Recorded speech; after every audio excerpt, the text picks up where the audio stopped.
Chapter 1399. Yu looked down from the curtains. When she saw Shenluo An's silhouette, the calm lake in her heart began to ripple. What is he doing? Yu? Yi Chanshan's voice suddenly rang out, startling Yu. Yu turned her head and said, "You scared me to death." Yi Chanshan didn't think much of it. She giggled and asked, "What's wrong with you? What are you looking at?" Yi Chanshan looked down. When she saw Shenluo, and she got angry. "What's that guy doing here again? Harassing you?" "No, he's just here to see me," Yu said. "I don't believe you. He didn't even come to see you when you were hospitalized. What nonsense are you talking to me about now?" Yi Chanshan rolled her eyes at her. "Hey, just leave him be." Yu looked down at Shenluo, and with her brows furrowed. "Shenluo, and is indeed different from before. Is it really as Li Jinan said? Is there something wrong with his mind? That shouldn't be the case. Shenluo, and is such a capable and intelligent person. He should be able to adjust himself." With that thought, Yu relaxed and changed the topic. "What are we eating tonight?" At the capital's leading psychiatric hospital.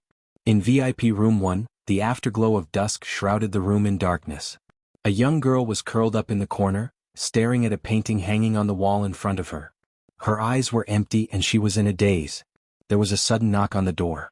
A middle-aged man walked in. When he saw the young girl in the room, his eyes were filled with pity. He walked to the wheelchair and squatted down. "Are you hungry?" he asked softly. The girl's eyes slowly began to glow. She turned her head and gently shook her head. "Daddy brought you your favorite cake. Do you want to eat some?" The girl shook her head again. Her face was expressionless. She turned her head and continued to stare at the painting. "Have some. After you finish one, Daddy has some good news for you." Guan Yanhong coaxed his daughter and said, "Come and have some." Guan Kui turned her head to look at her father and gently shook her head. "I'm not hungry." Her voice was hoarse. It sounded like the friction between two pieces of wood. It was unpleasant to the ears, but when Guan Yanhong heard it, it was as if he had heard the sound of nature. "No matter what, you have to eat some. Do you want to see Shenluo and Lolan?" Those two words, which she hadn't heard in a long time, brought a spark to Guan Kui's eyes. She asked, "Did you tell him that I've recovered?" Guan Yanhong shook his head. "No, but he must have heard about it recently. He made an appointment to visit you tomorrow. Why don't you eat something first? Make him fat so that he'll like you tomorrow." There was finally some color in Guan Kui's eyes. She looked down at the cake in Guan Yanhong's hands and asked, "Dad, is Shenluo and married?" Guan Yanhong's smile froze as he looked at Guan Kui. Guan Kui's gaze was unexpectedly calm. Guan Yanhong looked at her for a long time before asking, "How did you know? With Yu, right?" Guan Yanhong hesitated for a moment before nodding his head. Guan Kui lowered her head. Her lips curled into a smile. Very quickly she burst out laughing. 7 years of nightmares, 7 years of tragedy, 7 years of hesitation, and 7 years of confusion. In those 7 years, Guan Kui hadn't thought about it for a single day. If she hadn't fallen off the cliff back then, would everything have been different? Chapter 1400. The best years of a woman's life had been wasted in vain. Her former lover had become the husband of another woman. Guan Kui's smile widened and she said, "Just you wait. I'll make them pay for what they owe me." Guan Yanhong's heart ached as he looked at his daughter. All he could do was smile and bring the cake to her mouth. It was the 3rd day since Oming returned to Kingstown. Lily stayed with the Shin family in the capital and saw Shin Manting every day. At first she felt a little awkward, but after a few days together she got used to it. Although she was used to being with the Shin family, she wasn't used to living alone in the capital. Lily lay on the bed with her phone in her hand and sent Oming an emoji. "Yuli, hubby," squinting smile. "Yuli, moi, Yuli, Rose, Oming, Yuli," squinting smile, "What are you doing?" "Oming, no one is doing it when you're not here, Yuli." "Yuli, how can you be so perverted?" "Oming, no one is perverted when you're not here, Yuli." "Then I'll sneak back to Kingstown, okay?" "What are you doing?" "Oming, okay. I'm working." The photo was of a computer desktop with a large stack of documents. It looked like it was densely packed with words and a lot of data that Lily couldn't understand. Lily didn't even look at it and replied, "It's past 9 o'clock and you're still working."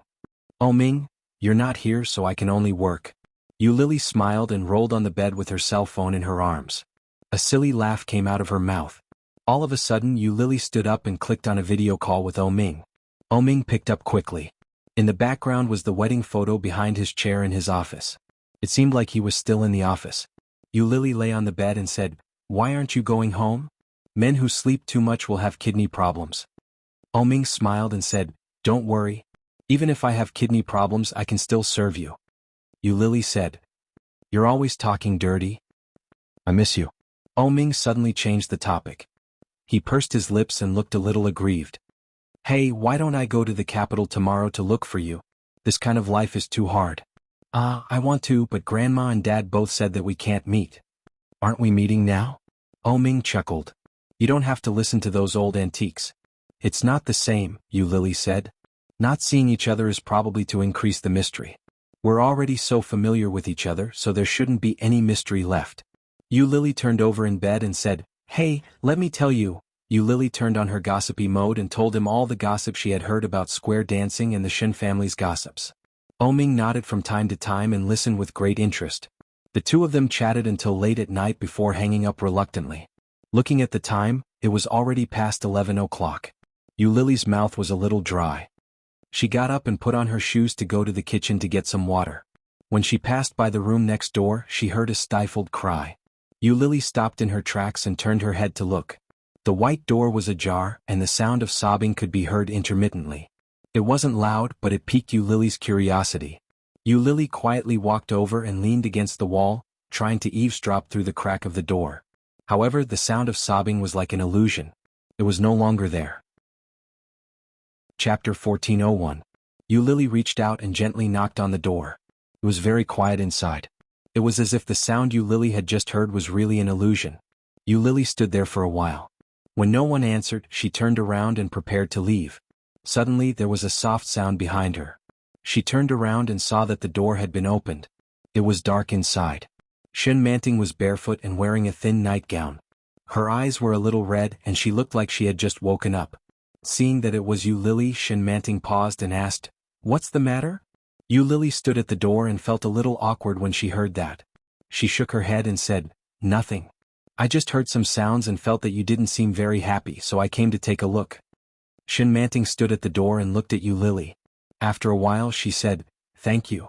Yu Lily was stunned and a little embarrassed. It's nothing. I'll leave first." "Do you want to come in for a chat?" Shin Manting's voice wasn't loud and it was a little soft. She could hear that she wasn't in a good mood. All along Yu Lily didn't like Shin Manting. In fact, she was a little disgusted with her. But after a few days together, Yu Lily realized that Shin Manting didn't seem to have any friends. Every day Yu Lily would go back and forth between the company and home. Yu Lily had accompanied old Mrs. Shin and heard a lot about Shin Manting. This girl is very lonely. Yu Lily thought about it and nodded. Shin Manting's room was smaller than old Mrs. Shin's, but it was bigger than the guest room that Yu Lily was staying in. What made Yu Lily feel a little strange was that in addition to Shin Manting's things, there was also a man's things in the room. The man's tie was on the bedside table. It was particularly conspicuous in this woman's room. "Is it Shin Luoan?" Yu Lily maintained her composure as she walked in. With a smile she remarked, "Your room is so big." Shin Manting smiled and sat on the bed. She asked, "When is your wedding?" "The 8th of next month," Yu Lily said. It was supposed to be last month, but Oming's mother said that day wasn't very good. "The 8th of next month is the best day of the year." "I see. Happy wedding." Shin Manting smiled. "Do you know that I envy you so much? Oming is really good to you." Yu Lily suddenly regretted coming in. It was awkward to sit in the same room with her man's ex-fiancé and talk about this kind of thing. "Ha." Yu Lily laughed dryly. "It's all right. He's always been like this." The smile on Shin Manting's face was a little dry and didn't reach her eyes. She asked, "Do you need a bridesmaid at your wedding? I'll be your bridesmaid in Kingstown, okay?" Yu Lily was even more shocked. She looked at Shin Manting in astonishment and asked, "You want to be my bridesmaid?" Can I? Since I can't be Oming's bride, I'll be your bridesmaid. When you return to Kingstown, take me with you, okay?" Shin Manting looked at Yu Lily with a pleading look in her eyes. Yu Lily felt a little strange. Why would Shin Manting make such a request out of nowhere? "I don't have many friends and I've never been a bridesmaid before. If you don't agree, I may never be one in this life," Shin Manting said with a smile. "I can't even be a bride and I can't even be a bridesmaid." Chapter 1402. Yu Lily had always sympathized with Shin Manting. When she heard that, her heart was filled with compassion. After thinking about it, she agreed. After that, Yu Lily and Shin Manting didn't have much to talk about. After exchanging a few words, Yu Lily left Shin Manting's room. Finally, she went to the kitchen to drink some water before returning to her room. However, the more she thought about it, the more she felt that something was wrong. Why would Shin Manting want to be his bridesmaid out of nowhere? Is she plotting something? Yu Lily rolled over and got up. The more she thought about it, the more she felt that something was wrong. She couldn't be blamed for thinking that way. Shin Manting really had too many things that worried her. Is she trying to seduce Ming? The more she thought about it, the more certain she was. Yu Lily picked up her phone and sent a text message to Ming. It was the weekend, so Yu didn't go out. She slept until 10 o'clock. When she woke up, the sun was already shining brightly. After washing up and eating breakfast, Yu changed into her sportswear and put on her headphones to go to the gym. When she was out of the neighborhood, Yu looked around. Shen Luo, and didn't know her new phone number, and she had blocked his communication app. He didn't even know which building she lived in. Is he waiting for me here? After looking around, she realized that there was no one. Yu breathed a sigh of relief, but at the same time, she felt an inexplicable sense of loss. In the end, he still left. After the gym, Yu received a message from Shinjilia. Sister-in-law, are you here yet? It's almost time. Yu saw the strange WeChat message and was confused. She replied. Immediately after, Shinjilia called. Have you arrived? Didn't you say you were coming to the hospital today? Shinjilia's voice was filled with doubt. Her mood is not very stable. She might not be able to see guests later. What? Brother-in-law, did you get the wrong person? Hearing that, Shinjilia was even more confused. Didn't you go back to the capital with my brother? You said you would visit Guankui at 2 in the afternoon. You're not coming? Yu was silent for a moment and said, I don't know. Is Guankui in your hospital? Yeah. Didn't my brother tell you? That's weird. No. Yu suddenly thought of the day before. Did he come looking for me just to talk about that? She asked about Guankui's recent situation. When she heard that Guankui was doing well, she finally agreed and hung up the phone. Guankui is awake. She had finally regained consciousness after 7 years? It was time to prove her innocence. What happened back then was the thorn in their side. If Guankui could explain things clearly, wouldn't things be fine between them? She was still Yu and he was still her brother Luo. Everything was like before. She picked up her phone and booked the earliest flight to the capital. In the small park, the grass sprouted gently, and the branches were just green. The weather was also getting warmer day by day. Yi Tian pushed her wheelchair as she sat in the park. Every now and then she would see a bird flying by. She would chuckle and point in that direction as she said, Look, Kei, another bird is flying by. Chapter 1403. Yes, but he hasn't arrived yet. Yi Tian looked at her watch and asked, Do you know who's coming today? Luohan. Guankui was filled with anticipation, but her eyes quickly became unreadable. And you? Yi Tian nodded her head and looked into the distance. With a look of surprise she said, Look, Luo, and is here. When Guankui heard that, her eyes lit up. She raised her head and looked in the direction that Yi Tian had pointed. The sun was shining brightly that day. A tall figure walked up. His eyes were the same as they had been in the past, but his facial features were more defined. Shin Luo, and was dressed in a casual suit. It was Guankui's favorite off-white color. He stepped forward in his clean and shiny leather shoes. With one look, it was obvious that he had put in a lot of effort into his appearance. When Yi Tian saw Shin Luo, and in this state, she felt relieved. It seemed that although Shin Luo, and was married to her, he hadn't forgotten about Kui at all. Yi Tian stood up and gently pushed the wheelchair forward. Mom, Shin Luo, and greeted Yi Tian with a gentle smile. When Guankui heard that greeting, she didn't feel very comfortable. Shin Luo, and was holding supplements and beautiful flowers in his hands.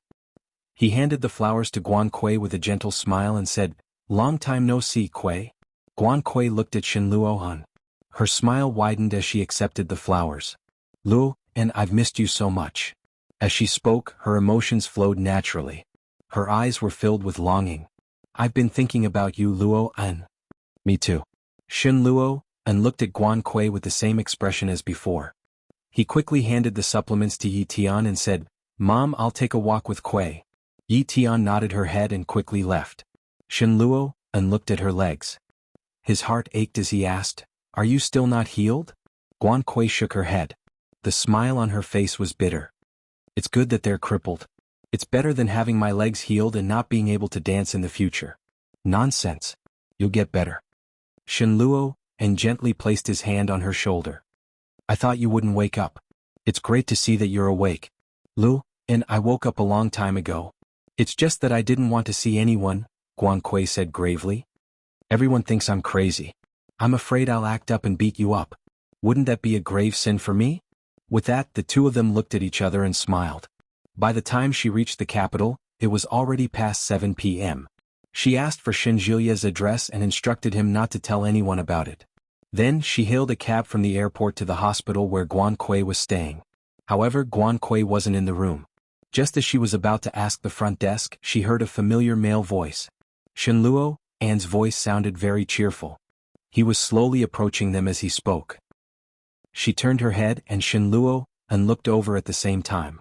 Their eyes met and they were speechless. The air was inexplicably quiet. Yu had specially dressed up that day. She was wearing the season's latest dress and a pair of pretty and luxurious sandals. She looked very dignified. When Guan saw Yu, her hands gripped the sides of the wheelchair tightly. She glared at Yu.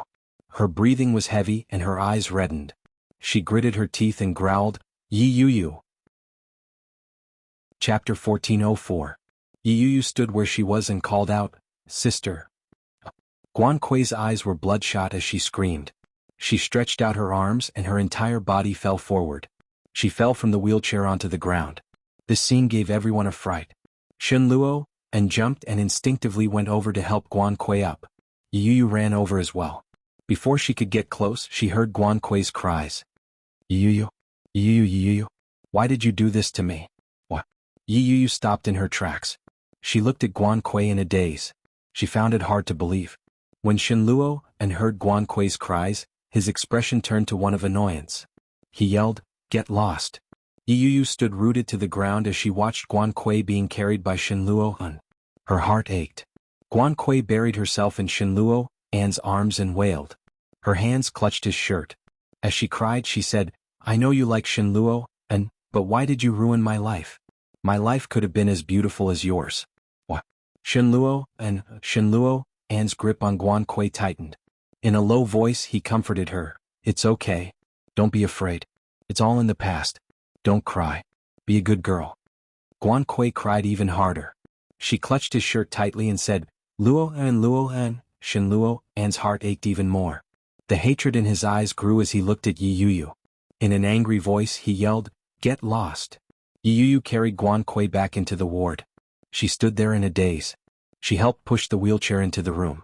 When she entered, she saw Shenluo and gently covering Guan with a blanket. This kind of gaze, this kind of gentle action, had also appeared in front of her not so long ago. However, after that incident there had been no more. Shenluo. Guan crying gradually stopped.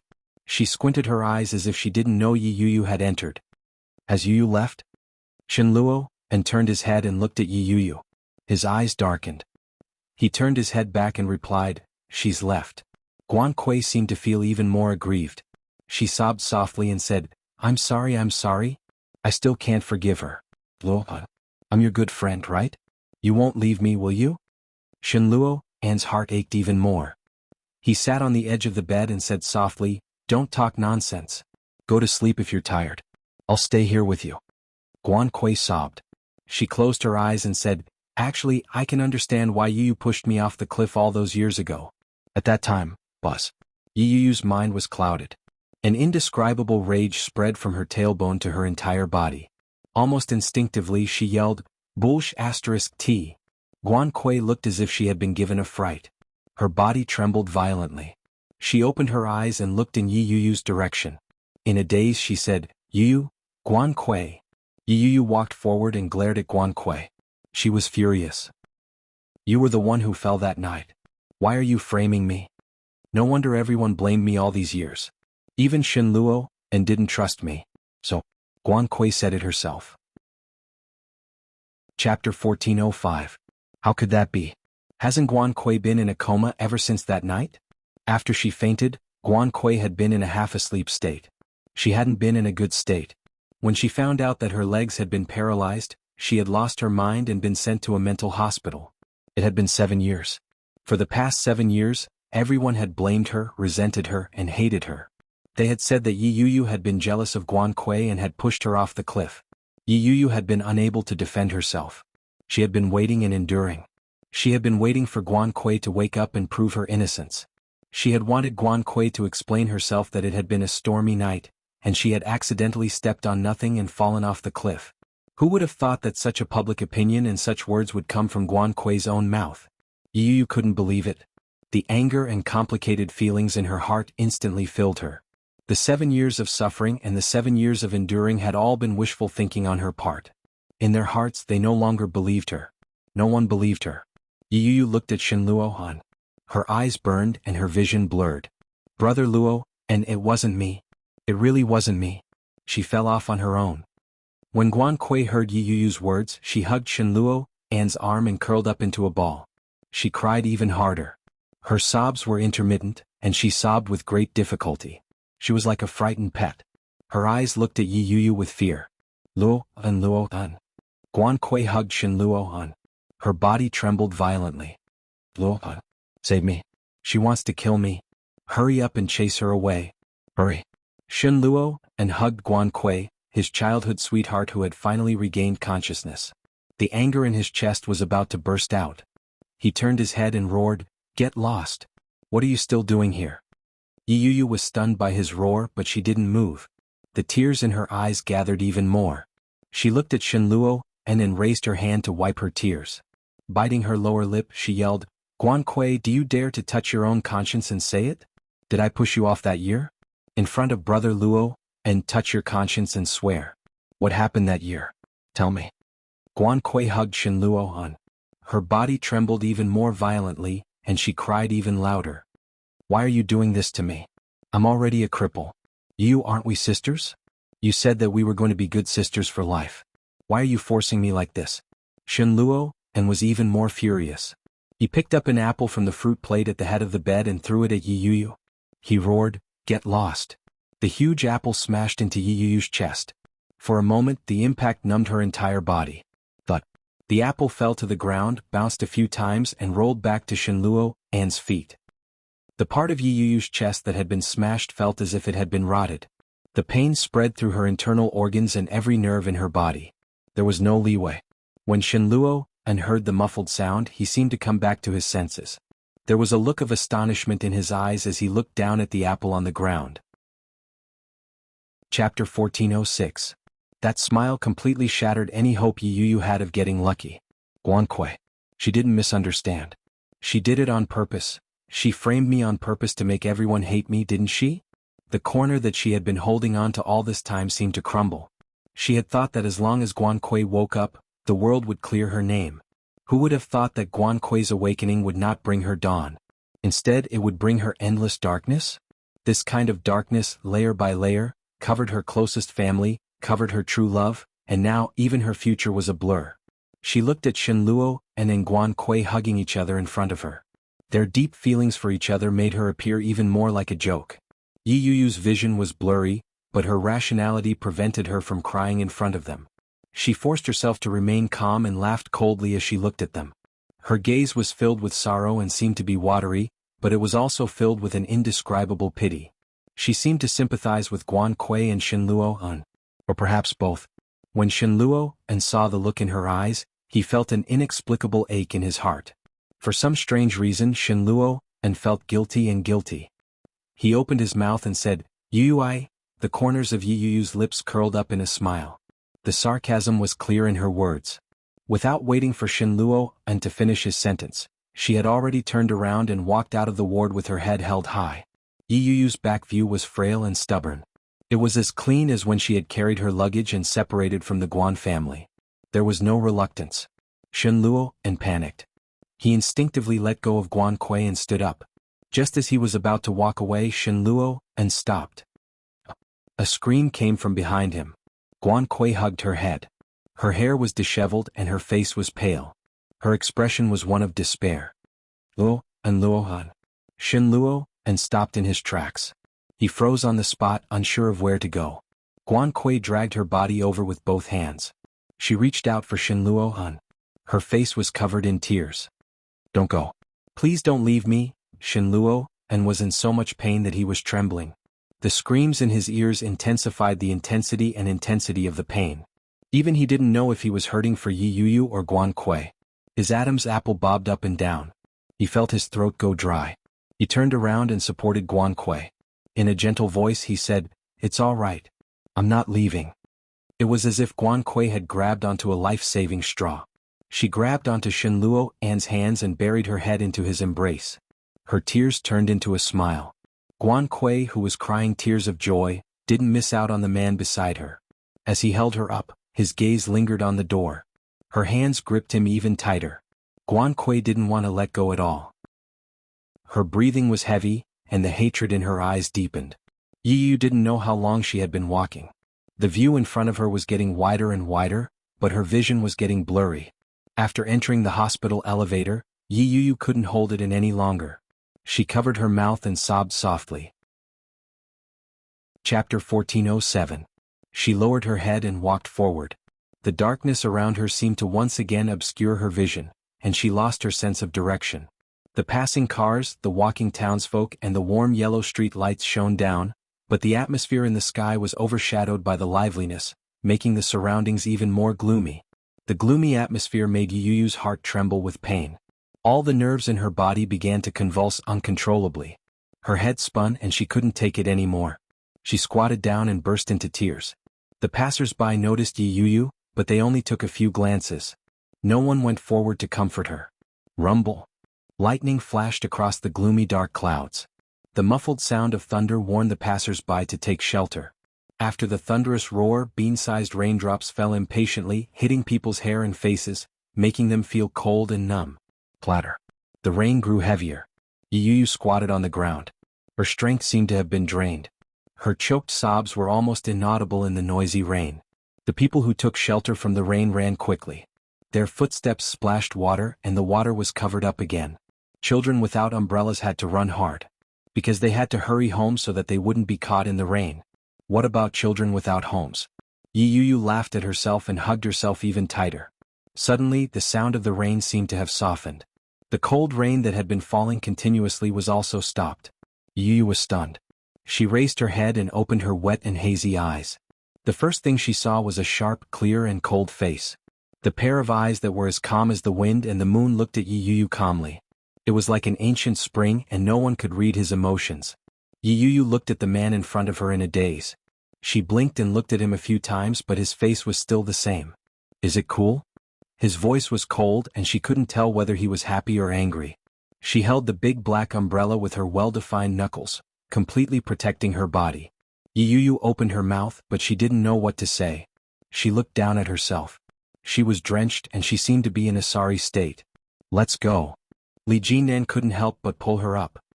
He stuffed the umbrella into her hands and took off his suit jacket to drape it over her. A scorching warmth enveloped her. She felt a lump in her throat, and tears started to well up in her eyes again.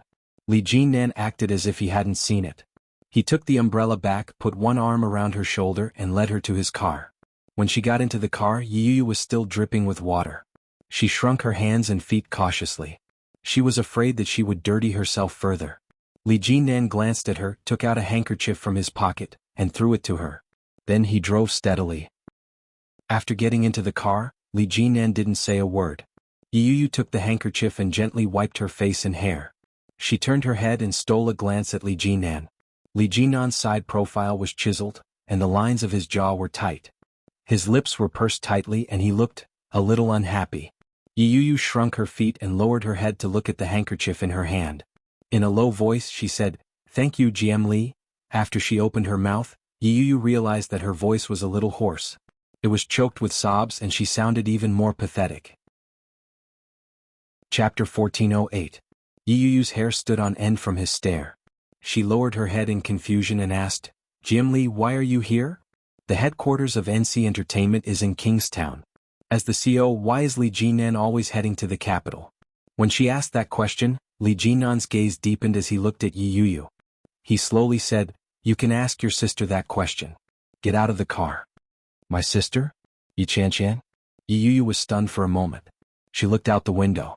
It was a famous 5-star platinum hotel in the capital. When she saw the hotel, Yuyu's body stiffened. She turned her head to look at Li Jinan. Yuyu was unwilling to move. She asked, Jianli, what are we doing here? I'm taking a shower, changing into some clean clothes and getting some rest. Li Jinan's voice was calm. It was impossible to tell whether he was happy or angry. His eyes were calm and steady. Yuyu was still unwilling to get out of the car. She said, let's go to my place. It's not far from here. I have clothes at home. I can go back and change. When Li Jinan heard that, his hand that had been unbuckling his seatbelt paused. He turned his head to look at Yuyu with a half smile and asked, are you inviting me to stay at your place? Yuyu immediately shook her head. No. Li Jinan buckled his seatbelt back in. Without another word, he turned the car around and was on the main road. Which direction? Why don't you go to the hotel? I'll go back on my own. Yuyu was a little scared. The feeling of being drenched was unbearable. Even though the heater was turned on, Yuyu still felt a little chilly. She had been frightened by this guy. Li Jinan didn't reply. He looked left and right and asked, left, right? Yes. After Yuyu answered, she suddenly realized something. She nervously clenched her fists. Jianli, I'll send you back, Li Jinan said. He glanced at her casually. I don't stay at a stranger's house. When Yuyu heard that, she let out a sigh of relief and calmed down. Very quickly they arrived at Yuyu's place. Li Jinan opened the car door and took out an umbrella. He opened the door to the front passenger seat to cover her head. Yuyu carefully got out of the car and looked down at her soaked clothes. The pink dress outlined the lines of her bra. Through the thin spring clothes, the spring scenery inside was faintly discernible. She instinctively tightened her jacket and crossed her arms as she walked beside Li Jinan. Li Jinan used to be a soldier. Normally she wouldn't have felt it. However, the moment he stood next to her, she could feel the awe-inspiring aura emanating from his bones. It made her tremble slightly. For some reason she felt a sense of nervousness. She entered the password and opened the door. She let her hair down and asked, Jianli, what would you like to drink? Li Jinan didn't feel like a guest at all. As soon as he came in, he sat on the sofa, supported his head with his hands, rubbed his temples and said firmly, no, go take a shower. Yuyu's body stiffened. Does that mean that he has no intention of leaving? Li Jinan noticed that she was looking at him strangely. He looked up and raised his eyebrows. Do you know how to shower? Do you need help? Chapter 1409. For some reason Yuyu felt nervous. This man, is he really going to spend the night at my place? No, that can't be. He had said it himself that he wouldn't. This guy wouldn't go back on his word and slap himself in the face. Furthermore, I don't think we're particularly close. Am I right? Yuyu felt a little mystified. She walked into the bathroom with her heart in her mouth. She looked at herself in the mirror. Her hair was messy and dripping wet. Her face was pale and her eyes were red and swollen. The makeup she had put on before leaving the house had been ruined. There were 2 large dark circles under her eyes. From the looks of it, the word battered was not enough to describe it. Yuyu laughed bitterly. She felt that she was a pitiful fool. How could I be so narcissistic as to think that Li Jinan was trying to woo me in this state? It was most likely that he was just pitiful. Yuyu looked into the mirror and reached out to touch the spot where her heart had been smashed. She pressed it gently. That apple wasn't just an apple. Li Jinan looked around the living room. The large photo hanging in the living room was a photo poster of Yuyu. It was very fashionable and high-end black and white. It looked exquisite and beautiful. Li Jinan raised his eyebrows in satisfaction. He had thought that she would enlarge the wedding photo and hang it in her apartment. But then he realized that it was a bachelor's apartment. Yes, it was a marriage of convenience. Since it was a marriage of convenience, it meant that they didn't live together or sleep together. Nothing that shouldn't have happened had happened.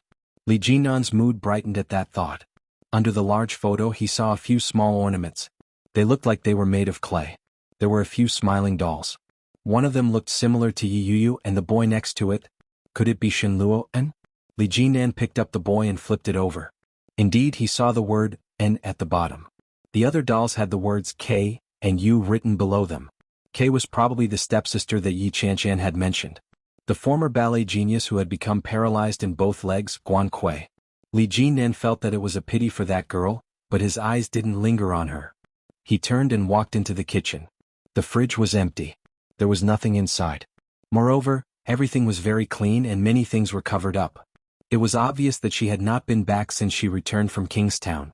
After another round of observation, Yi Yuyu slowly emerged from the room. Her hair was blow-dried and loose and she walked out in a casual home suit. Her face was bare and she looked very clean. Li Jinnan glanced at it and calmly replied, "It's much cleaner than before." As he spoke, he glanced at his watch. "It's past 8 p.m. I haven't eaten yet. Have you?" Yi Yuyu was already hungry. When she heard that, she shook her head and replied, "There's a restaurant downstairs that's pretty good. You'll be able to eat there when you get down." Was this the meaning of sending the guest off? What kind of person was Li Jinnan? How could he not understand? But he pretended not to hear and said, "I want to eat noodles. Do you know how to make it? Let's go buy ingredients together." He didn't care whether Yi Yuyu agreed to it or not, or whether she was willing to do it or not. Chapter 14:10. Yi Yuyu didn't move. She stood rooted to the spot and looked at him. After a long time, she lowered her head and said, "Li, thank you for today, but I'm not in the mood. So, please leave quickly and don't bother me anymore." Naturally, the meaning behind his words was self-evident. Li Jinnan didn't have the slightest intention of leaving. He stood there with a vexed expression and said, "What a coincidence.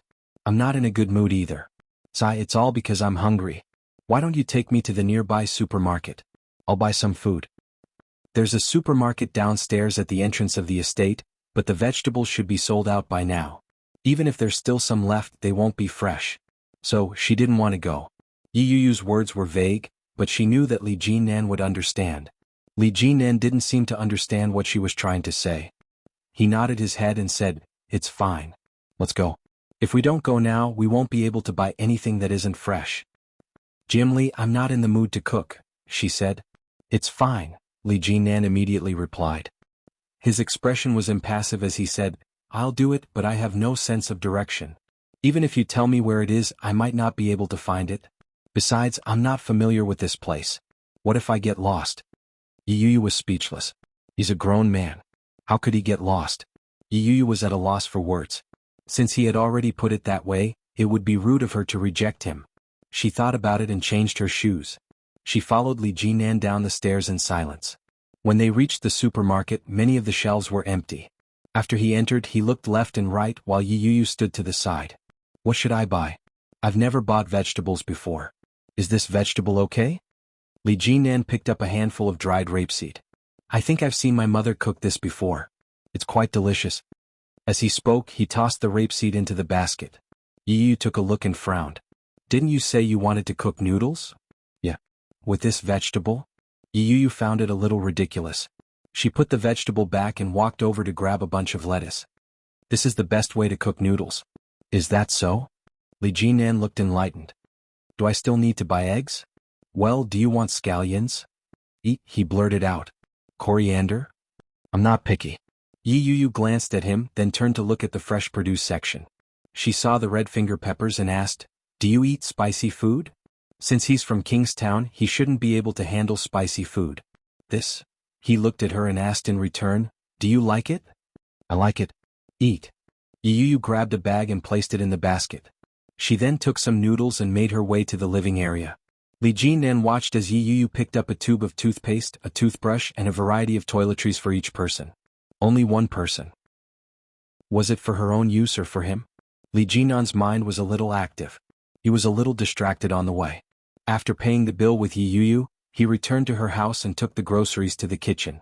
Yi Yuyu put the groceries down and walked into the kitchen, only to find that the vegetables had been washed into a mess. That's not washing vegetables. That's practically torturing vegetables. Li, do you know how to cook?" Li Jinnan turned to look at her and answered honestly, "No." Chapter 14:11. He wouldn't take on everything so easily. Yi Yuyu suddenly felt speechless. She looked at him and walked up to him helplessly. She took the things from his hands and said, "Go boil the water." Li Jinnan deeply felt that he was being ignored. He rubbed his nose and replied, "Okay." After looking around, Li Jinnan finally found a kettle to boil water. After filling the water dispenser, he placed it on the stove to boil. Yi Yuyu was focused on arranging the ingredients. When she turned around and saw that Li Jinnan had used a kettle, her expression became complicated. She looked at him and asked, Li, are you thirsty?" "I'm not thirsty." "Then why are you boiling the water?" Li Jinnan frowned and looked at her with confusion. He asked, Weren't you the one who asked me to boil it? Yu was speechless. Yu was speechless. Without a word, she turned around and poured the half-boiled water into a clean pot.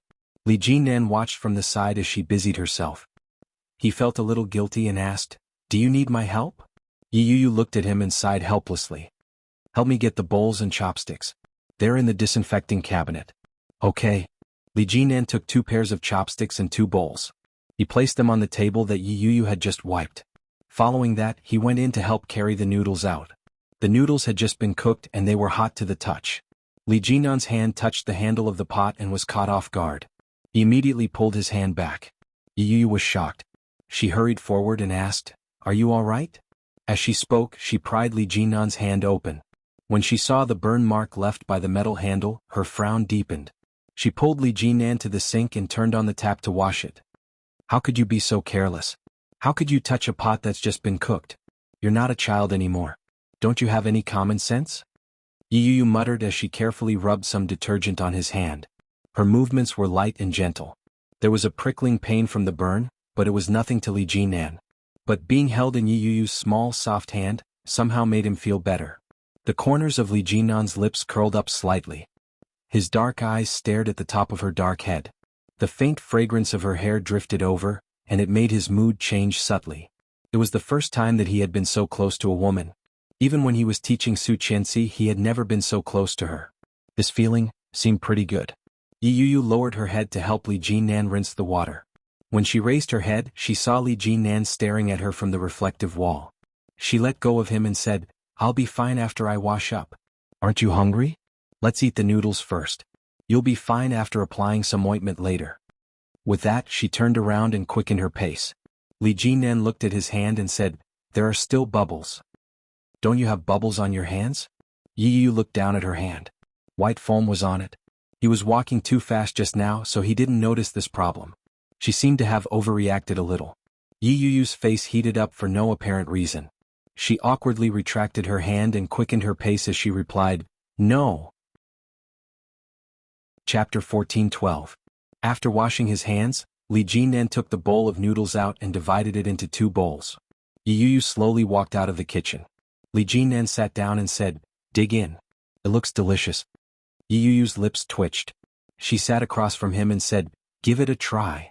Li Jinnan didn't stand on ceremony. He picked up the chopsticks and put it into his mouth. Yu was shocked and reminded him, "Be careful, it's hot." "I'm not afraid." Li Jinnan ate as if he had tasted the best delicacy in the world. "It's really delicious. Are you good at cooking?" Yu shook her head. "I only know how to cook noodles. I don't know anything else." Li Jinnan nodded his head. His gaze shifted to her face and then back to the bowl in front of her. He didn't stop eating. In no time he had finished the bowl. When he looked up, he realized that Yu's bowl hadn't been touched.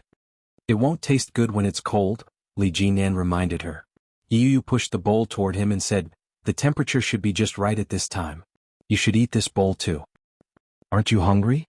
Yu shook her head. Her eyes were clear and bright. Li Jinnan didn't move. He picked up the noodles from the pot and put them in his bowl. There was exactly 1 bowl left. He said, "Eat it. No matter how bad your mood is, don't let yourself go hungry." "No, I'm just tired. I want to sleep." Yu was obviously not in the mood. As she spoke, she stood up and said, "Leave after you finish eating. Leave the bowl and chopsticks here. I'll wash them tomorrow." Li Jinnan didn't know what had happened that day, but he could tell from her expression that she was in a terrible mood. "Eat before you sleep. You got off the plane this afternoon and stayed in the hospital for so long. You probably haven't had dinner yet." Li Jinnan stood up and walked in her direction. "After you finish eating, I'll take you somewhere to relax." "Li, I'm not in the mood." Yu looked at Li Jinnan with impatience in her eyes. Li Jinnan pretended not to understand. He turned her over and said, "You have to eat even if you're not in the mood. I'll leave after you finish eating." Yu was speechless. Why hadn't she realized that he was so thick-skinned? Yu turned her head and saw the delicious noodles that night. In the end, she sat down and picked up her chopsticks. She picked up a mouthful and placed it in her mouth. When the smell entered her nose, Yu couldn't help but sniff. This was the smell of a noodle restaurant that Shenluo liked to frequent when he was a teenager. On Shenluo An's 21st birthday, she went to the noodle restaurant to learn cooking skills from a master in order to surprise him. When the young Shenluo arrived late, He was so touched that his eyes turned red. He hugged her in front of everyone, looked at her and said word by word, "In the future, you'll make noodles for me for the rest of my life." It was not a question but a vow. Back then they seemed to have become a couple, kissing each other under the cheers of all their friends and family. Everyone had witnessed their beautiful promise. She thought that from that moment on, their relationship was eternal. But who knew that in the blink of an eye, only 7 or 8 years had passed, everything had changed. Tears fell down uncontrollably. It fell into the bowl and blended with the fragrant soup, making it difficult to tell which drop it belonged to. Chapter 14:13. Yuyu's breathing became heavier and heavier. She couldn't contain the sadness in her heart. The deepest part of her heart ached uncontrollably.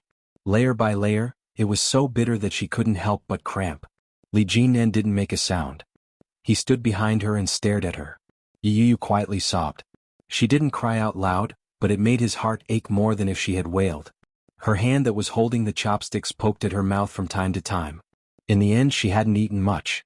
Li Jinnan raised his hand and gently placed it on her shoulder. With his other hand he moved the bowl in front of her away and snatched her chopsticks away.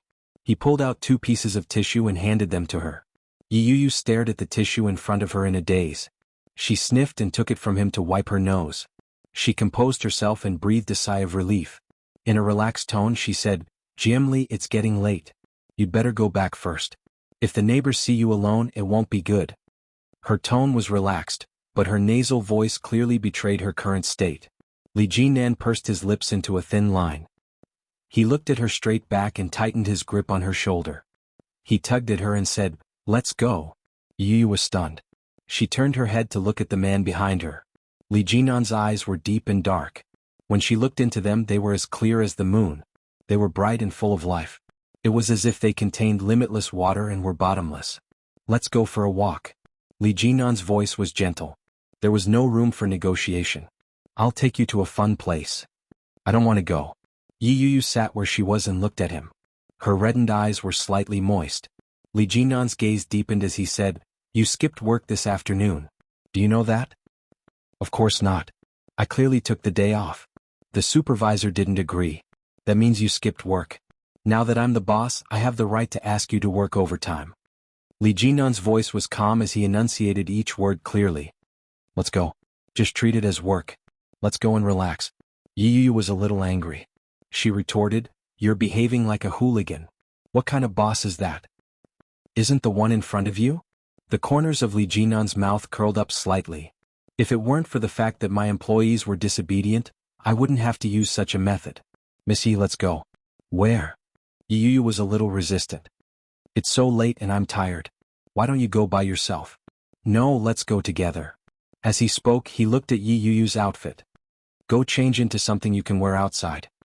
He glanced at his watch. "I'll give you 5 minutes. Otherwise, I'll deduct half a month's salary from you and inform the company." Yuyu gritted her teeth and glared at him.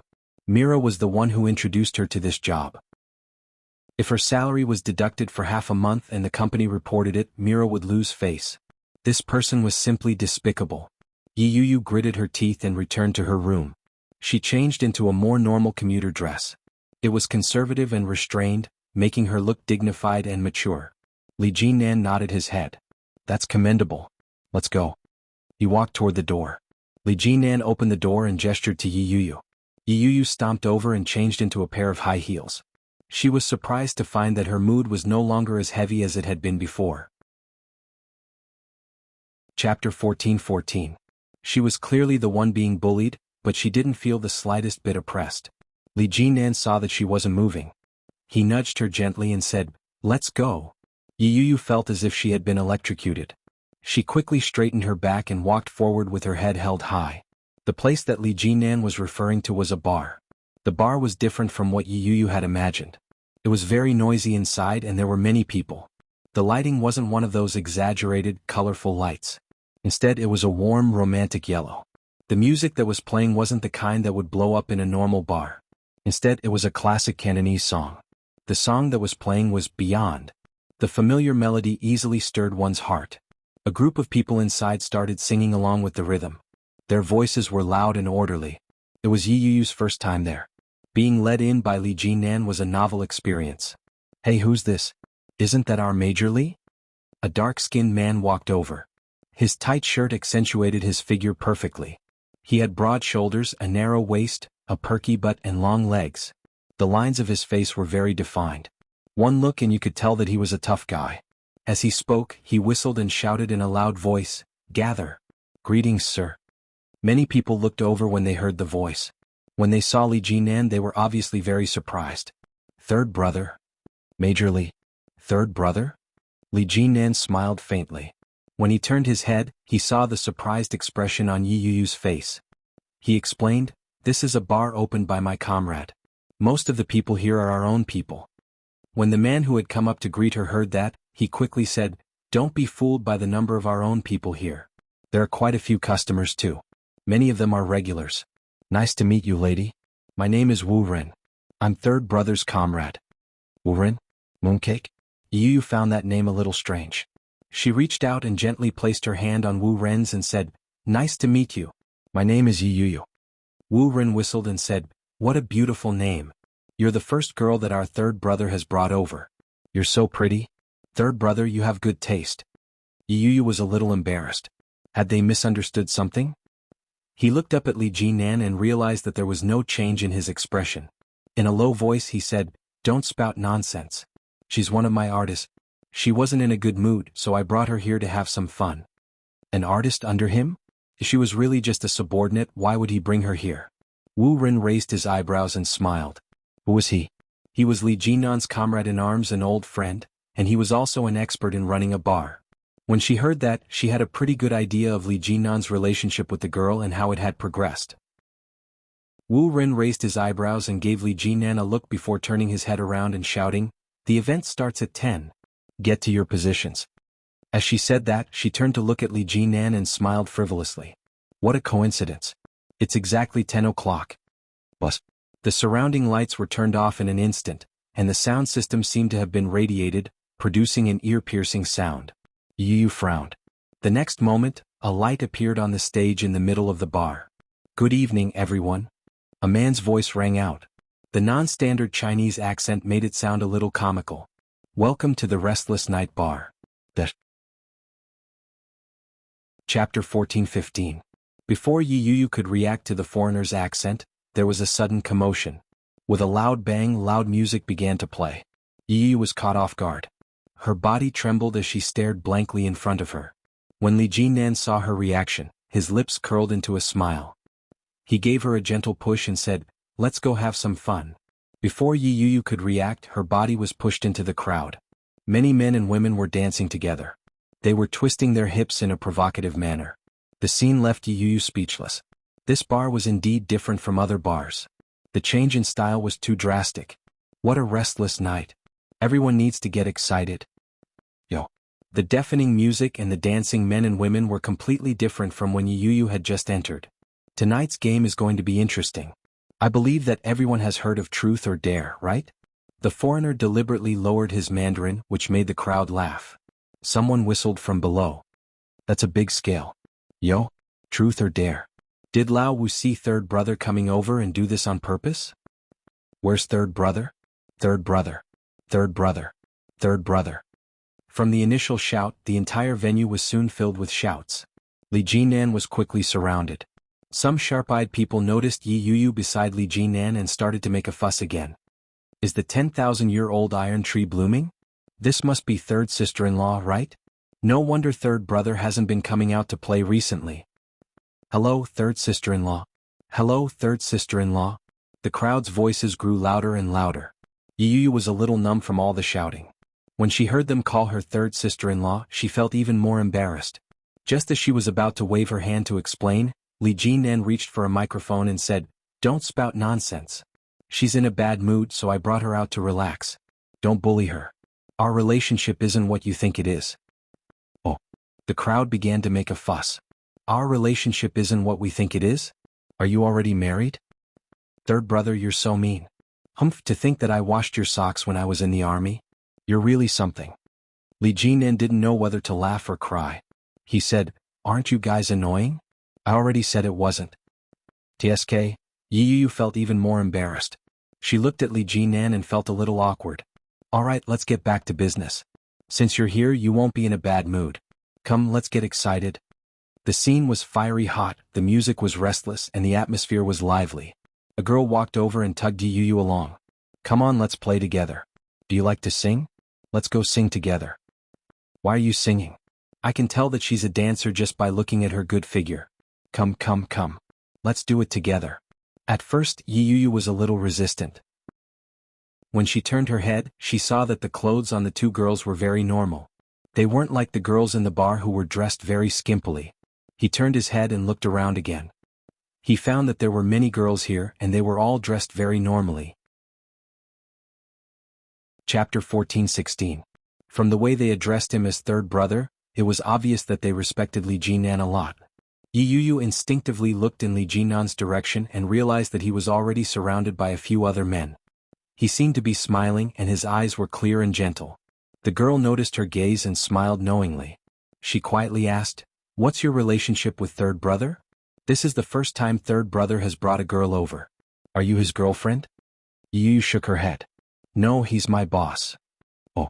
The girl looked like she understood and asked, "Are you here on a business trip together?" "No." "So, you're here to play together?" Another girl interrupted. She looked at Yu with a smile in her eyes. Yu shook her head again. This time, before she could explain herself, she was pushed by someone who said, "Don't be so nosy. Third brother won't be happy when he finds out. If you're here to play, you have to be quick. Come on, girl. Get up." Yu had always been an obedient girl. When she was pushed, she felt a little resistant. However, the girls present were very lively and cheerful. They were also very humorous. Gradually, Yu let go and started dancing with them. When Li Jinan saw the smile on Yuyu's face from afar, he finally relaxed. The comrade beside him noticed Li Jinan's gaze. He chuckled and said, "Have you taken a liking to her? She's not bad looking. She has a good demeanor. She looks very obedient. So, third brother likes this type of girl." Li Jinan chuckled. He didn't admit or deny it. His wheat-colored hand held the crystal glass and gently swirled the whiskey in it. He slowly looked away. They were all comrades who had fought alongside Li Jinan on the battlefield. How well did they know him? When they saw their attitude, they knew what he was thinking. He chuckled and said, "Third brother, it's been a long time since you've been here. We've recently invented a few new games. Let's play together." Li Jinan saw through his ploy with one look. He sneered and said, "Truth or dare isn't suitable for me." Regardless of whether it was the exciting truth or the boring dare, he had no interest in trying them out. "Don't be like that. We're all brothers. It's for your own good. You'll know later." With that, without waiting for Li Jinan's approval, he clapped his hands and said, "Truth or dare? Everyone take a break. Let's do something more exciting. Guys, let's go." The crowd cheered and soon someone took out a few balloons. Wu Ren extinguished the cigarette in his hand and said, "Come, third brother, let me tell you the rules. Pass the ball to your chest. The balloon can't burst or fall or you lose." "What happens if you lose?" someone asked. The surrounding people cheered and shouted, "That's simple. Let's drink. 1 cup for the men, half a cup for the women. Come on, let's get moving." Wu Ren clapped his hands and shouted, "Wife, come here." The girl who was playing with Yu replied, "Coming." Yu was a little surprised that they were husband and wife. Before she could recover from her shock, she was pulled over by him. Wu Ren opened a bottle of whiskey and said, "Come on, let's drink." Whiskey was a type of alcohol with a high alcohol content. The penalty for the game was to drink it? Yu wasn't the only one who was scared. Even Li Jinan frowned and said, "So much? There are so many girls." Wu Ren's eyes turned into crescents as he looked at Li Jinan.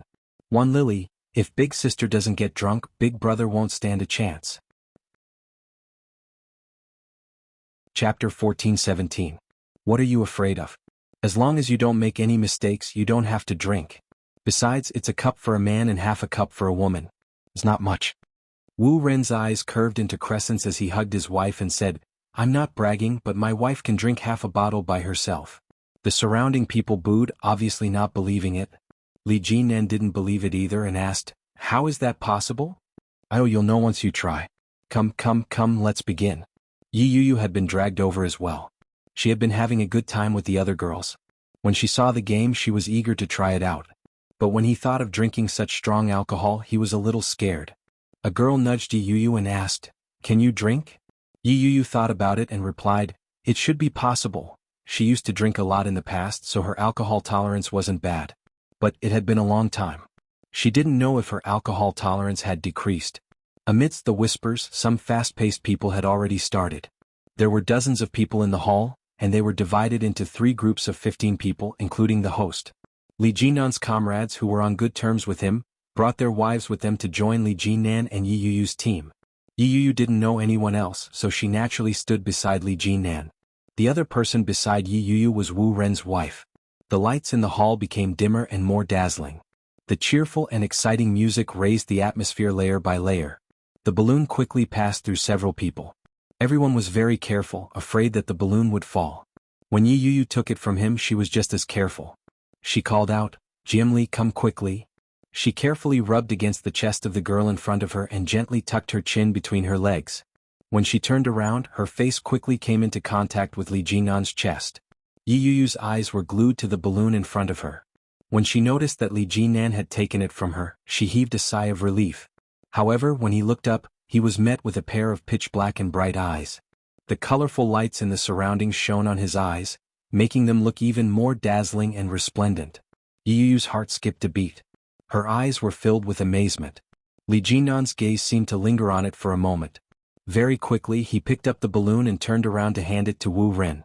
After a round he was safe and sound. At the start of the second round, a man failed. The balloon was squeezed too hard and it exploded on the neck.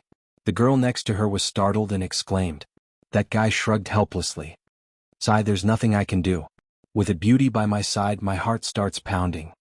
Hearing this, the surrounding people couldn't help but laugh.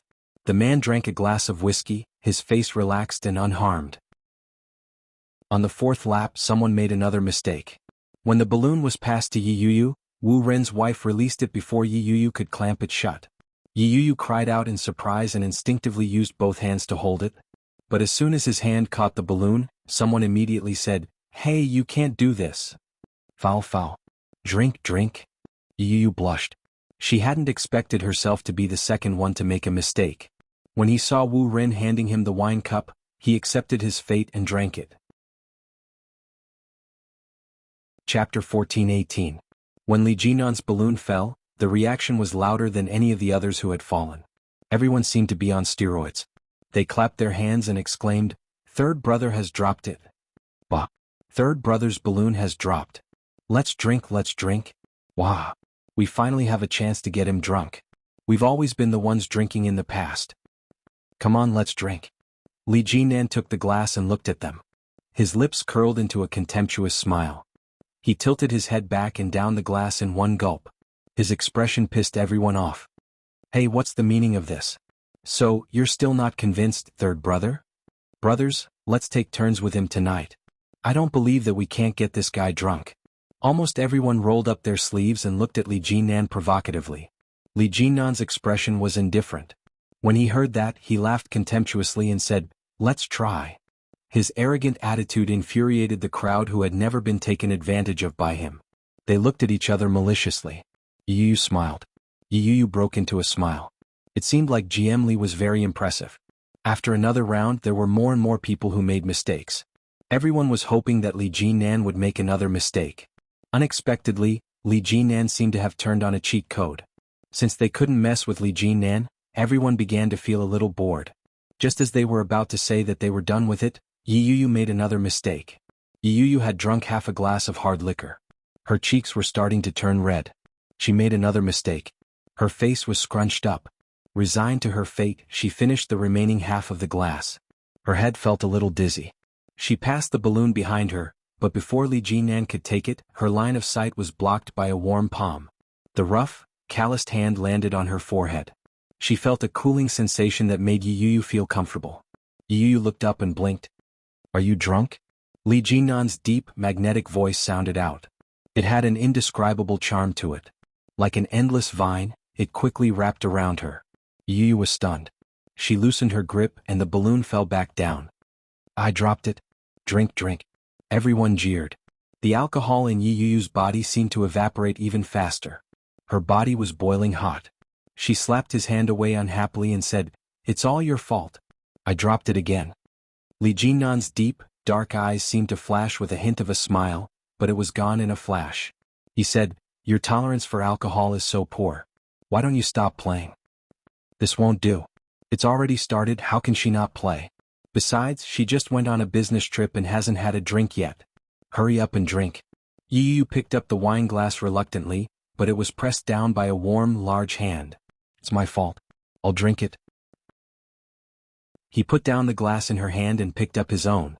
"Sure, but you're a man, so you have to drink." "That's right, men need to drink." When Li Jinan heard that, he downed his glass of wine without another word. Yu looked at Li Jinan with her eyes wide open. She blinked and her mind began to drift. She picked up the balloon and handed it over. Her eyes were glazed over. Chapter 14:19. Indeed, for the rest of the round there were frequent mistakes. When it was Yi Yu's turn, she was no longer as energetic as before. She dropped the ball in an instant. Just as she was about to resign herself to her fate, the glass was pressed back down. Li Jinan drained his glass in one gulp. The crowd erupted in cheers.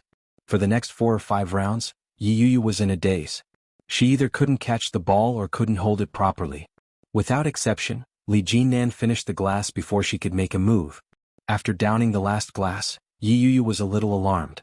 She said, "Why don't we stop playing? Jiemli, you've drunk too much." Wu Ren felt that he had gone too far. He gave his wife a look. Wu Ren's wife saw his look and immediately said, "How can we do that? I haven't had my fill yet. Come on, let's continue." Wu Ren held his forehead in exasperation. When Wu Ren's wife saw that, she knew that she had misunderstood. But the words had already been spoken. There was no way she could take them back. She had no choice but to bite the bullet and say, "It's fine if we stop playing. You can punish yourself with a glass. After all, third brother can drink." The moment she said that, Li Jinan downed another glass without another word. He grabbed Yi Yu's arm and said, "Let's go. You guys play by yourselves." "Wow. Third brother is so cool. Third brother, be careful of the aftereffects." Unfortunately, third brother had already walked far away. Yi Yu was a little afraid. The aftereffects of the liquor were very strong. Li Jinan had drunk them one after another. He would probably suffer later. When they walked out of the bar, the ground outside was dripping wet. The rain had stopped a long time ago. It was getting late and there weren't many taxis on the road. Both of them had been drinking. Neither of them had thought of getting their cars. Li Jinan stood under the traffic light. When the cold wind hit him, he felt a little dizzy. He closed his eyes. His face was burning. He forced himself to calm down and said, "I'll take you back first. I'll go back to the hotel." Yi Yu found it a little strange. She looked at him suspiciously and asked, "Are you up to it?" Li Jinan squinted his eyes. His lips seemed to be curled into a smile, but it was hard to tell. He turned his head and looked at Yi Yu with an indescribable expression as he said, "A man can't do that." Yi Yu froze when she heard that. Her face heated up even more. She turned her head away without another word. "You still have so much energy after drinking so much wine. Looks like you can do it." It seemed like she had worried for nothing. After standing in the wind for a few minutes, a taxi finally arrived. He sat in the front seat while Yi Yu sat in the back seat to cool off her alcohol. She only drank 1 cup and felt a little dizzy, so she wasn't really drunk. He leaned against the back seat and closed his eyes to rest. Soon they arrived. Yi Yu opened the car door and got out. She called out to Li Jinan and said, "Jiemli, I'm leaving." Yi Yu didn't care. She turned around and was about to leave when the taxi driver stopped her. He shouted, "Miss Jiemli is drunk. Why are you leaving? Where is he going? Who's going to pay?" Yi Yu stopped in her tracks and turned her head to look. Li Jinan leaned against the car seat with his eyes closed. His face was flushed and his breathing was even and reeked of alcohol. The driver's voice was a little loud, but it didn't wake Li Jinan up. Yi Yu frowned. Her head was throbbing with pain. "Indeed. My worries have come true. What should I do now? I can't possibly bring him home to sleep, can I?" Chapter 14:20. Why are you just standing there? What should we do?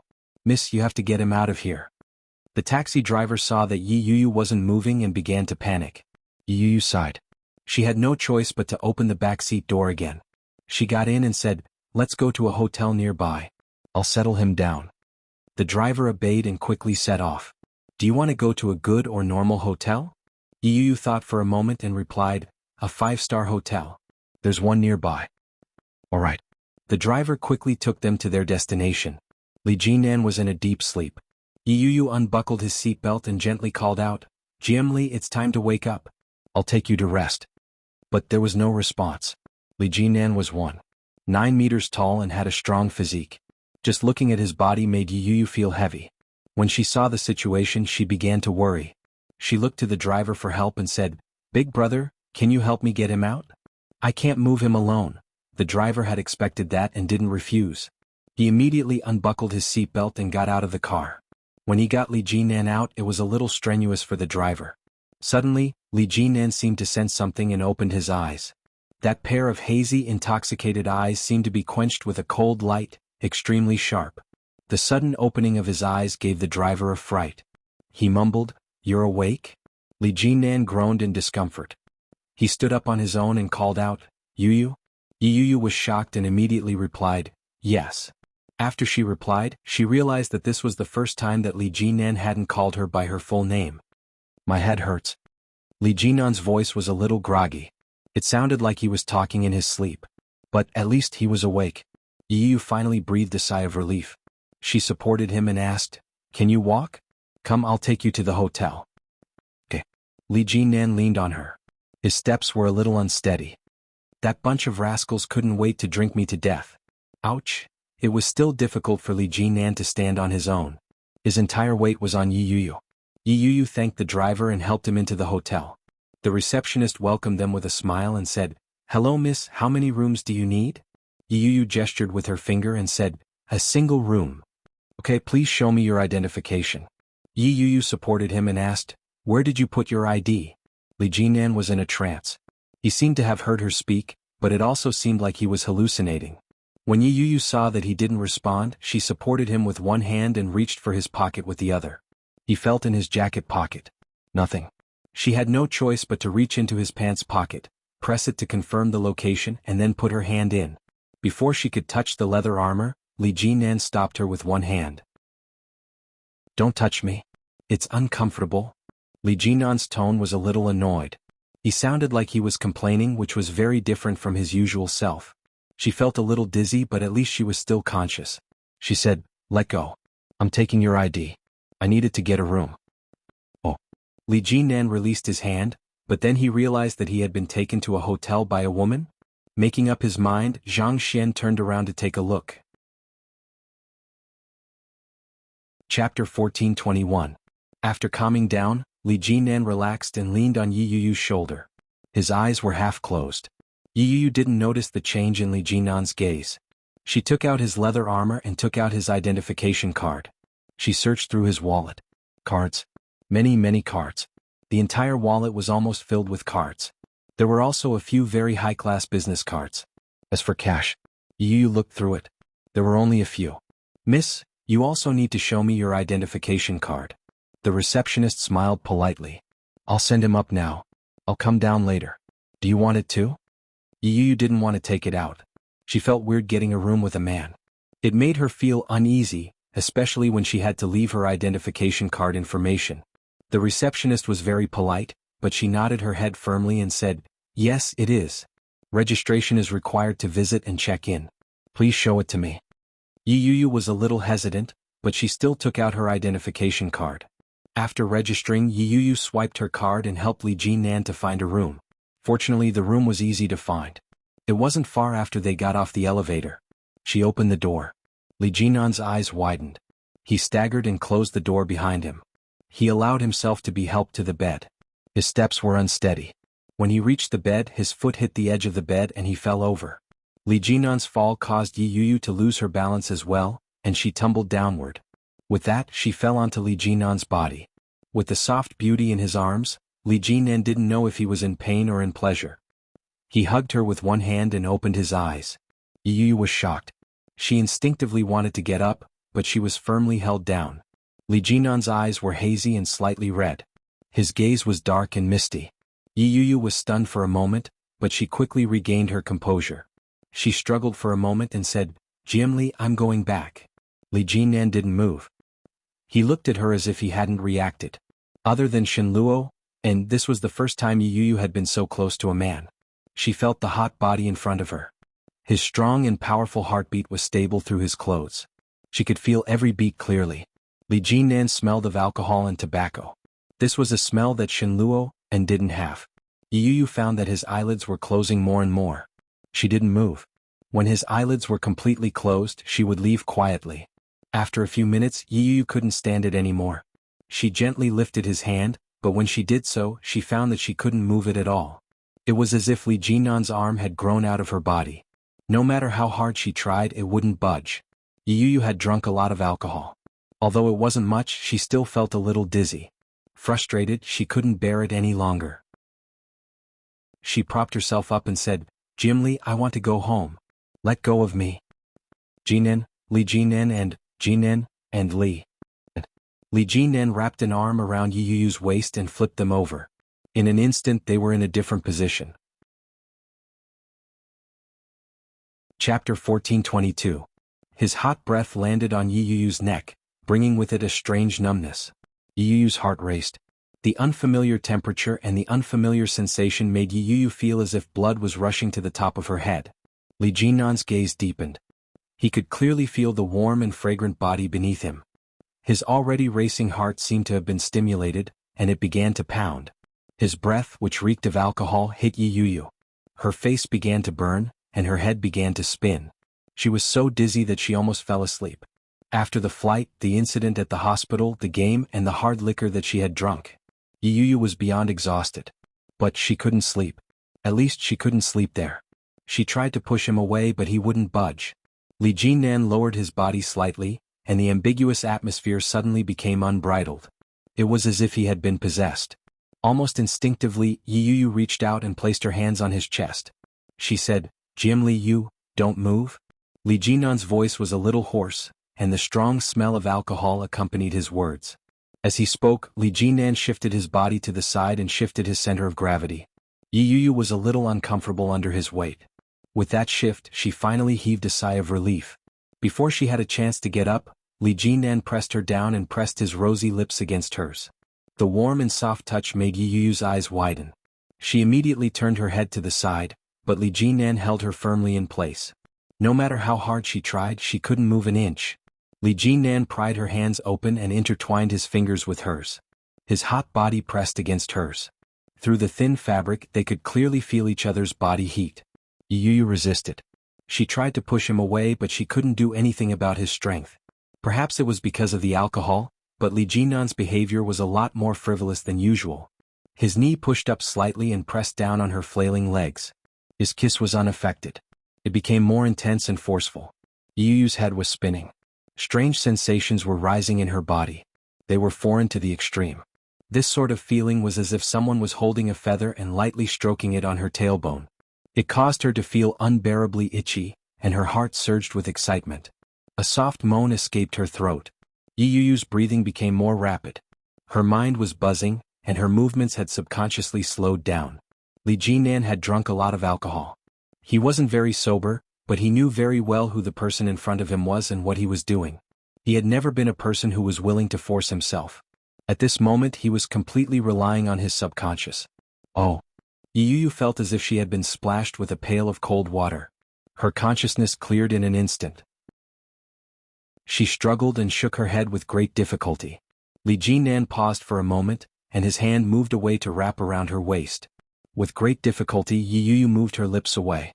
She raised her head and began to pant. "Jiemli, please let go. I'm a married woman. I have a husband." Chapter 1423. This wasn't the first time Li Jinnan had said that. But every time he said it, Yuyu found it hard to believe. How could such a person exist? How could he ask a married woman to divorce him? Even though she had only had a messy night with him after she had gotten married. A grown man shouldn't be at a disadvantage. Furthermore, this man was so outstanding. Why did he have to be with a married woman? Yuyu couldn't figure it out. She looked into his dark eyes and pursed her lips as she said, "Jiemli, you're drunk." Li Jinnan's gaze deepened. He lowered his head and embraced her.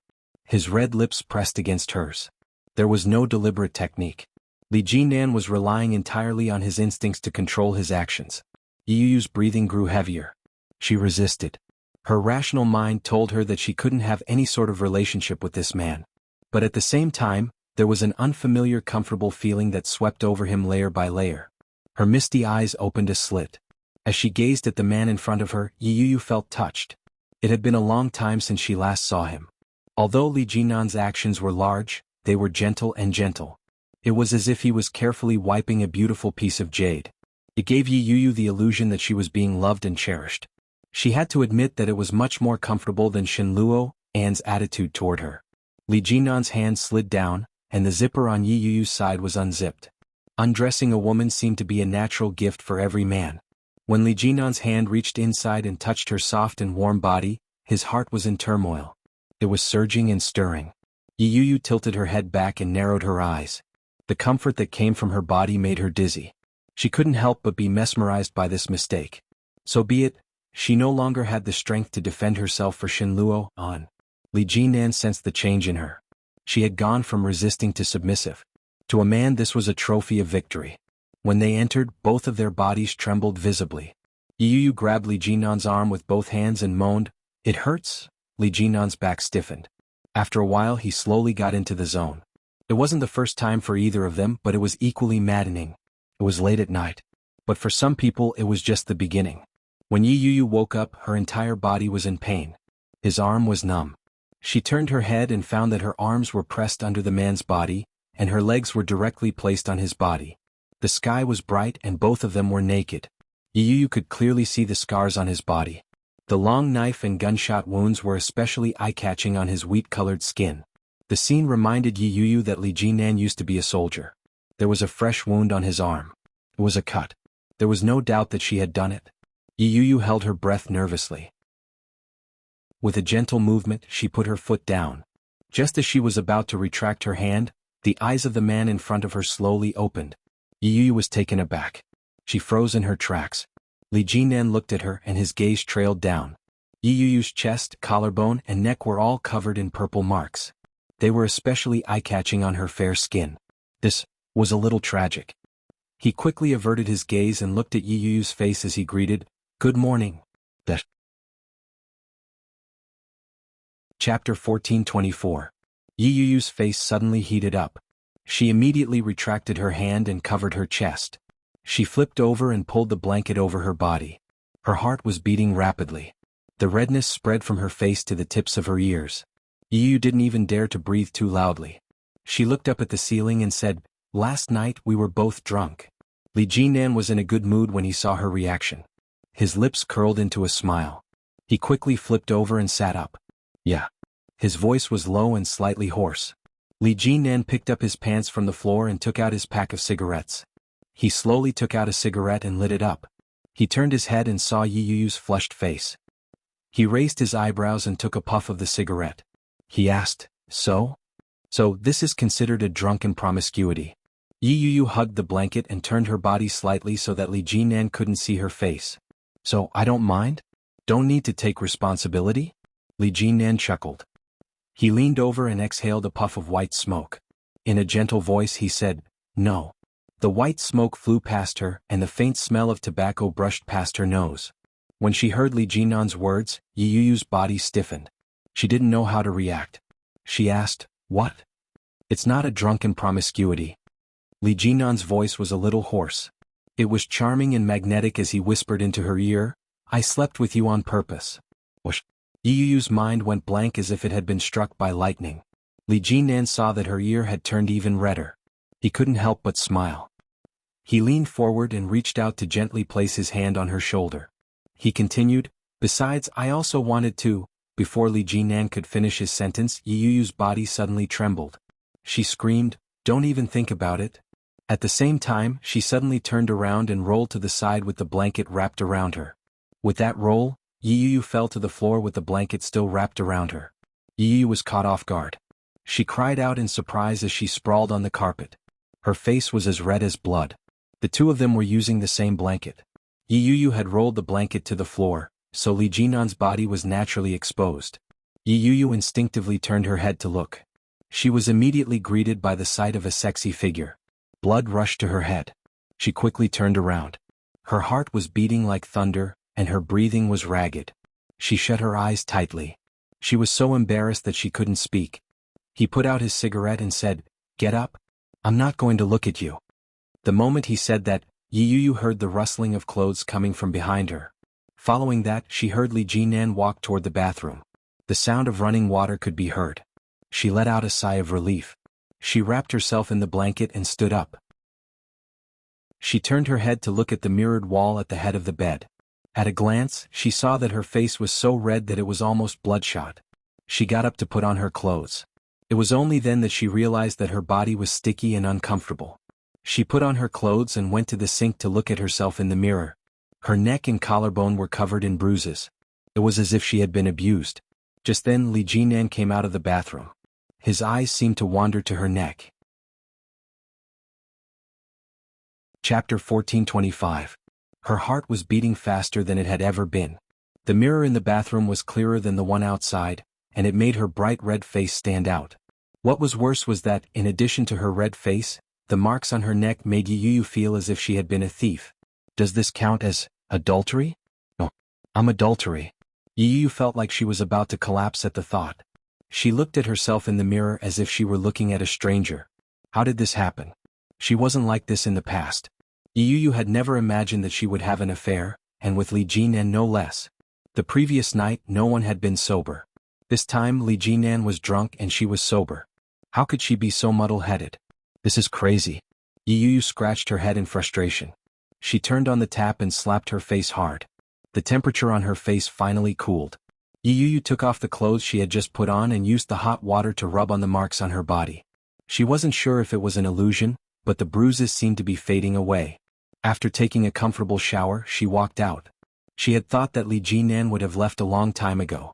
Unexpectedly, the moment she walked out, she saw Li Jinan standing by the window with both hands on the railing. He held a cigarette in his right hand. He seemed to have heard the commotion and turned around to look at Yi Yu. Yi Yu's hair was wet. She was surprised to see him. He put out the cigarette and said, "Dry your hair and then we'll go for breakfast." Yi Yu was a little stunned. When she heard that, she couldn't help but blush. She turned around and said, "You don't have to wait for me. You go ahead first. I still have a long time." "How long?" Li Jinan asked casually. He knew what she was up to. "It's just drying your hair. Do you need help?" Yi Yu's back stiffened. She immediately shook her head. No. The hairdryer was designed to be attached to the wall next to the sink. Yi Yu stood in front of the mirror and dried her hair. When she remembered that Li Jinan was behind her, she felt a little uncomfortable. Li Jinan was typing on his phone. When he noticed her stiffness, he walked away and sat on the edge of the bed. After she was done drying her hair, she tidied herself up and slowly picked up her handbag. After confirming that she was done, Li Jinan looked at the time and muttered to himself, "It's really troublesome for a woman to go out." An hour had passed, and Yi Yu was obviously bare-faced. She hadn't put on any makeup. Including the time needed to put on makeup, wouldn't it take 2 hours? When Yi Yu heard what he said, she felt an inexplicable sense of schadenfreude. She replied, "I already told you not to wait for me." Li Jinan glanced at her from the corner of his eyes before averting his gaze. He placed his hand on her shoulder and said, "I'm willing." Yi Yu felt a weight on her shoulders and her face turned even redder. She resisted the intimacy. As she tried to push his hand away, she said, "Jim Li, it's not good for others to see this." "Who are the others?" Li Jinan tilted his head and looked over. His eyes were deep and dark. "Shenluoan? Shenluo-an." Those 3 words were like a heavy hammer that smashed into Yi Yu's most sensitive nerve. Chapter 1426. At that moment he should still be accompanying Guan Kuei, or he should have just woken up from Shin Manting's bed. As for me, his legitimate wife, it doesn't matter if I'm dead or alive. As Yi Yu thought about that, she suddenly recalled his reaction when he had been cuckolded the last time. His extremely morbid appearance really resembled that of a hysterical psychopath in a mental hospital. I really don't know how he would react if he found out that I had slept with Li Jinan twice. Kill me? Or divorce me? As her thoughts reached that point, Yi Yu felt a sense of satisfaction from her revenge. When she realized her reaction, even Yi Yu was shocked. She forced herself to stop those thoughts from growing, but at the same time she felt an indescribable sense of comfort. It was a strange and comfortable feeling. "So, being a bad woman is so satisfying? What are you thinking about?" A deep, magnetic voice came from above her head. When it reached her ear, it sounded like thunder. Yu Yu's heart skipped a beat. She instinctively looked up and met Li Jinnan's clear, dark eyes. It was as if he had seen through everything. Yu Yu's heart skipped a beat. She immediately looked away and shook her head. No. How could it be no? He hadn't said a word the entire time. His hand had practically wrapped around her, but he hadn't seemed to notice it. His mind was elsewhere. Li Jinnan didn't expose her. He put his hand down and took her hand in his. He asked, "Is there anything you want to eat?" Yu Yu struggled for a moment, but when she heard his question, she was surprised. She turned her head and asked, "Are you used to it?" Li Jinnan glanced at her and nodded his head. Yes. Li Jinnan wasn't used to breakfast in the north. Yu Yu was convinced. She was a native of the capital and lived not too far away. Of course she knew what was good to eat. She said, "Let's go. I'll take you there. Have you tried soy milk before?" Yu Yu asked. The sourness of soybean milk wasn't something everyone could enjoy. When Yu Yu thought of the expression that Li Jinnan would have when he drank the soy milk, she felt a sense of relief. However, Li Jinnan didn't give her any face. He rejected her without hesitation. "No. Didn't you say you could get used to it?" Yu Yu felt a little disdainful. She tried to loosen her grip on his hand, but his grip was firm. She couldn't shake it off. Li Jinnan glanced at her out of the corner of his eye and said, "Even the people in the capital aren't used to drinking soy milk. Don't try to lie to me." Yu Yu asked, "Can you let me go? It's cold. I need to warm my hands." Li Jinnan's expression didn't change. He held her hand tighter. "It's spring now. Oh, I'm horny." Yu Yu was speechless. This was the first time that Yu Yu found this man difficult to deal with. He tried 2 more times but it didn't budge, so he gave up. Yu Yu felt a little uneasy. This place was very close to her house. If a neighbor saw them, that would be awkward. Yu Yu's heart was in her throat. She turned her head and asked, "We've packed it up. Let's eat at my place." Li Jinnan was a little surprised by her invitation, but his expression remained unchanged. He nodded his head and said, "Sure." Yu Yu finally breathed a sigh of relief. She found a random breakfast place. After ordering a few things, she quickly made her way back home. Unfortunately, the moment she stepped into the elevator, she bumped into her neighbor. Chapter 1427. The auntie lived on the same floor as Yu Yu. Yu Yu lived in 2001 and the auntie lived in 2003. They were neighbors facing each other. She knew Yu Yu very well. When she saw Li Jinnan, her eyes lit up. "Yu Yu, is this your husband? Wow, this young man is great." Yu Yu had wanted to turn around and leave, but when she heard that, she had no choice but to stop in her tracks. She braced herself and stood in the elevator as she watched it close. As the middle-aged woman spoke, her gaze fell on the suggestive marks that Yu Yu's clothes couldn't hide. She smiled as if she had been through it all before and said, "I heard that you got married a long time ago. I didn't expect your husband to be so handsome." As she spoke, her gaze shifted to Li Jinnan and she said, "Hello, I'm Yu Yu's neighbor. The world is small. What a coincidence to meet him. Why did I meet him at this time?" Yu Yu smiled awkwardly and said, "Auntie Zhao, he is not my husband. If he is not, why is he holding hands? And what about the marks on her neck? Isn't it obvious that I am cheating?" When Yu Yu was embarrassed, Li Jinnan suddenly said, "Hello, Auntie. My surname is Li." The smile on Auntie Zhao's face deepened, and she nodded with satisfaction. "Not bad, not bad. You are tall and handsome, but how can you rest assured that your wife lives here alone? You are so incompetent. You have to come often in the future. No matter how busy you are, you have to come home." Li Jinnan's expression remained unchanged. He nodded and said, "I will. Thank you for taking care of Yu Yu while she was living here." That attitude, that tone, it was as if he had admitted that he was her husband's scapegoat. "Oh, don't be so polite. We are all neighbors and Yu Yu often invites me to dinner." Auntie Zhao was very happy. "You haven't had breakfast yet, have you? I just made a lot of food. Do you want to eat together?" Just then the elevator reached its destination. Yu Yu quickly refused and said, "Auntie, it's okay. We just bought breakfast." "You are so polite." Auntie Zhao said with a face of rebuke, "The food outside is not as delicious as at home. Come on, come on." Auntie Zhao pulled Li Jinnan and said very enthusiastically, "I haven't eaten either. Let's eat together."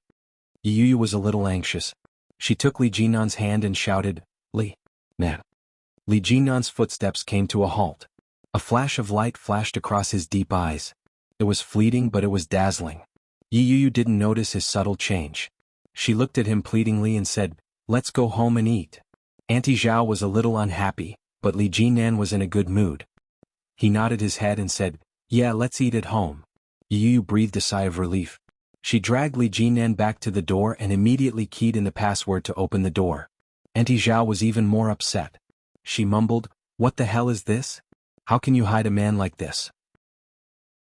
I'm already so old. How can I eat him up?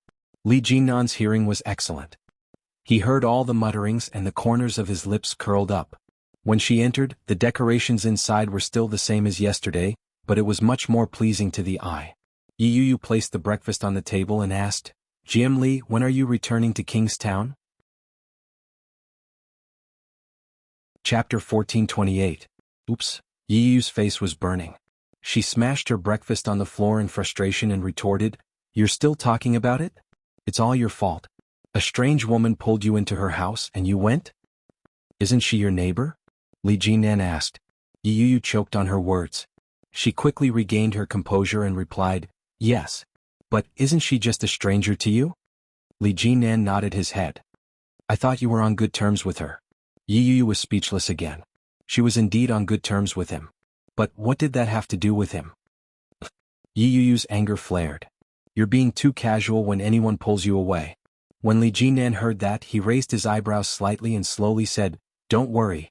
This is the only time. It won't happen again.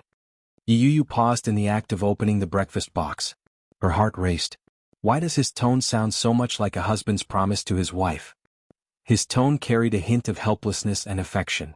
It made Yu's heart race. At the same time, deep in her heart, she felt bitter. Once upon a time, she had imagined such a scene in her married life with Shenluo. However, I don't care if you know how to or not. Yu suppressed the restlessness in her heart. Let's go after eating, Jian Li. Li Jinan washed his hands and sat down. Okay. Let's go back in the afternoon. There's still a lot of work to do. Yu looked up at Li Jinan and said, I won't be going. You can go back on your own. I've applied for leave. How long? 5 days. After a pause, Yu lowered her head. In a soft voice she said, today is the 2nd day. 5 days. She had thought that if Guan Kui explained everything clearly, perhaps she could spend a few days with Shenluo. However, no matter how much she thought about it, Yu never imagined that her dream would be shattered so completely. Li Jinan didn't seem to notice the change in her and said, let's go back together. You have nothing to do in the capital. Why don't you go back to Kingstown? As soon as he said that, he remembered something else. He stopped eating and looked up at Yu without saying a word. Yu was stared at so suddenly that she shook her head. No, you should go back. This is my hometown. I want to stay a few more days. 5 days. Are you back for a divorce? Li Jinan's voice was a little certain. What happened yesterday? In such a heavy rain, she squatted on the ground and cried. Her posture was so pathetic that it made people's hearts ache. Something must have happened. Otherwise, Yu wouldn't have reacted that way. It's nothing. Yu lowered her head and took a sip of the delicious soy milk, avoiding the topic. When are you getting a divorce?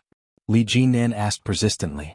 With that, Yu felt that even the soy milk had lost its flavor. She put down the cup, wiped the corner of her mouth and asked, do you really like me, Jian Li?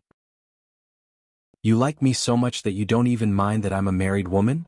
Or is it because I gave you my first time, that's why you insist on being with me? When Li Jinan heard Yu's words, he frowned. Chapter 1429. Yu chose her words carefully. Her gaze was fixed on the cup of soy milk on the table as she waited for Li Jinan's response. It was as if Li Jinan was dead. He didn't say a word. Yu didn't dare look up. She continued, or perhaps, you just think it's more fun to harass a married woman? Li Jinan chuckled. His deep, dark eyes rippled. He looked into Yu's eyes as if he had heard a joke. He asked, are you saying that anyone can sleep with you? His words pierced through Yu's defenses.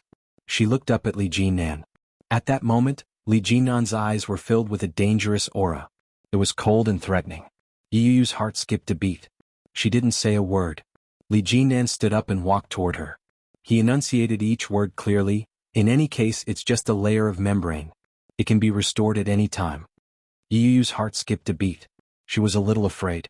She swallowed hard and shrank back. What are you doing? Li Jinan's figure was tall. As he moved his legs, his voice was low and slow. There was an indescribable sense of danger in it. In any case, you're going to have to do it a few more times. That way you won't have to do it again in the future. Yu panicked. She immediately stood up and ran to the side. She said, Jim Lee, I was just joking. Li Jinan's eyes darkened. I'm sorry. I took it seriously. He strode over and easily caught Yu. He pulled her into his arms. Yu screamed in fear. She lowered her head and tried to avoid him. She struggled with both hands and quickly said, No. I was wrong. Don't do anything rash. Li Jinan's anger that had been on the verge of exploding dissipated. He found it funny to see Yu's cowardly expression. His expression softened, but he was still displeased. He slowly asked, What did you call me? Yu stopped moving. She was a little confused. She looked up at Li Jinan and stammered, Ah Nan? Li Jinan's anger dissipated. With a dark expression he warned, Think carefully about what you can and can't say. Don't ever let me hear something like that again. Yu's face turned red when she heard that. What? This fellow was too much of a busybody. A look of annoyance flashed across her eyes when she heard him say, Since you're with me, you should end your relationship with Shenluo, and as soon as possible. A man like him isn't worthy of your affection. Li Jinan had already investigated Shenluo and scandals. She had thought that there was something wrong with his body, but it turned out that there was something wrong with his mind. Yu lowered her head when she heard that. Her heart ached as she replied, Whether it's worth it or not, it's up to me to decide. Li Jinan looked at her deeply. In his heart, he knew that it was impossible for Yu to immediately cut ties with Shenluo. This matter could only be discussed at length.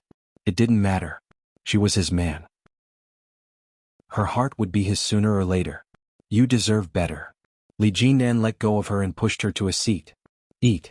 Yu was completely suppressed by Li Jinan's aura. She couldn't summon any will to resist. However, as soon as he sat down, his mind became active again. He looked up and asked, Jim Lee, what kind of relationship do we have? Flirting? Li Jinan curled his lips and sneered. Vulgar. Isn't that the case? This is an affair within marriage. An adulterous man having sex with a mistress. Yu choked on her soy milk and began to cough violently. Chapter 1430. A mouthful of soy milk got stuck in Yu's throat. She started coughing violently. Her face turned red. Li Jinan looked at her in surprise. He raised his eyebrows and asked, Am I wrong? Yu's eyes widened. Yu quickly recovered. She gritted her teeth and said, You're the adulterer. When Li Jinan heard that, he looked at her with a pair of deep eyes. He shook his head and said seriously, No, I'm the adulterer. Yu was speechless.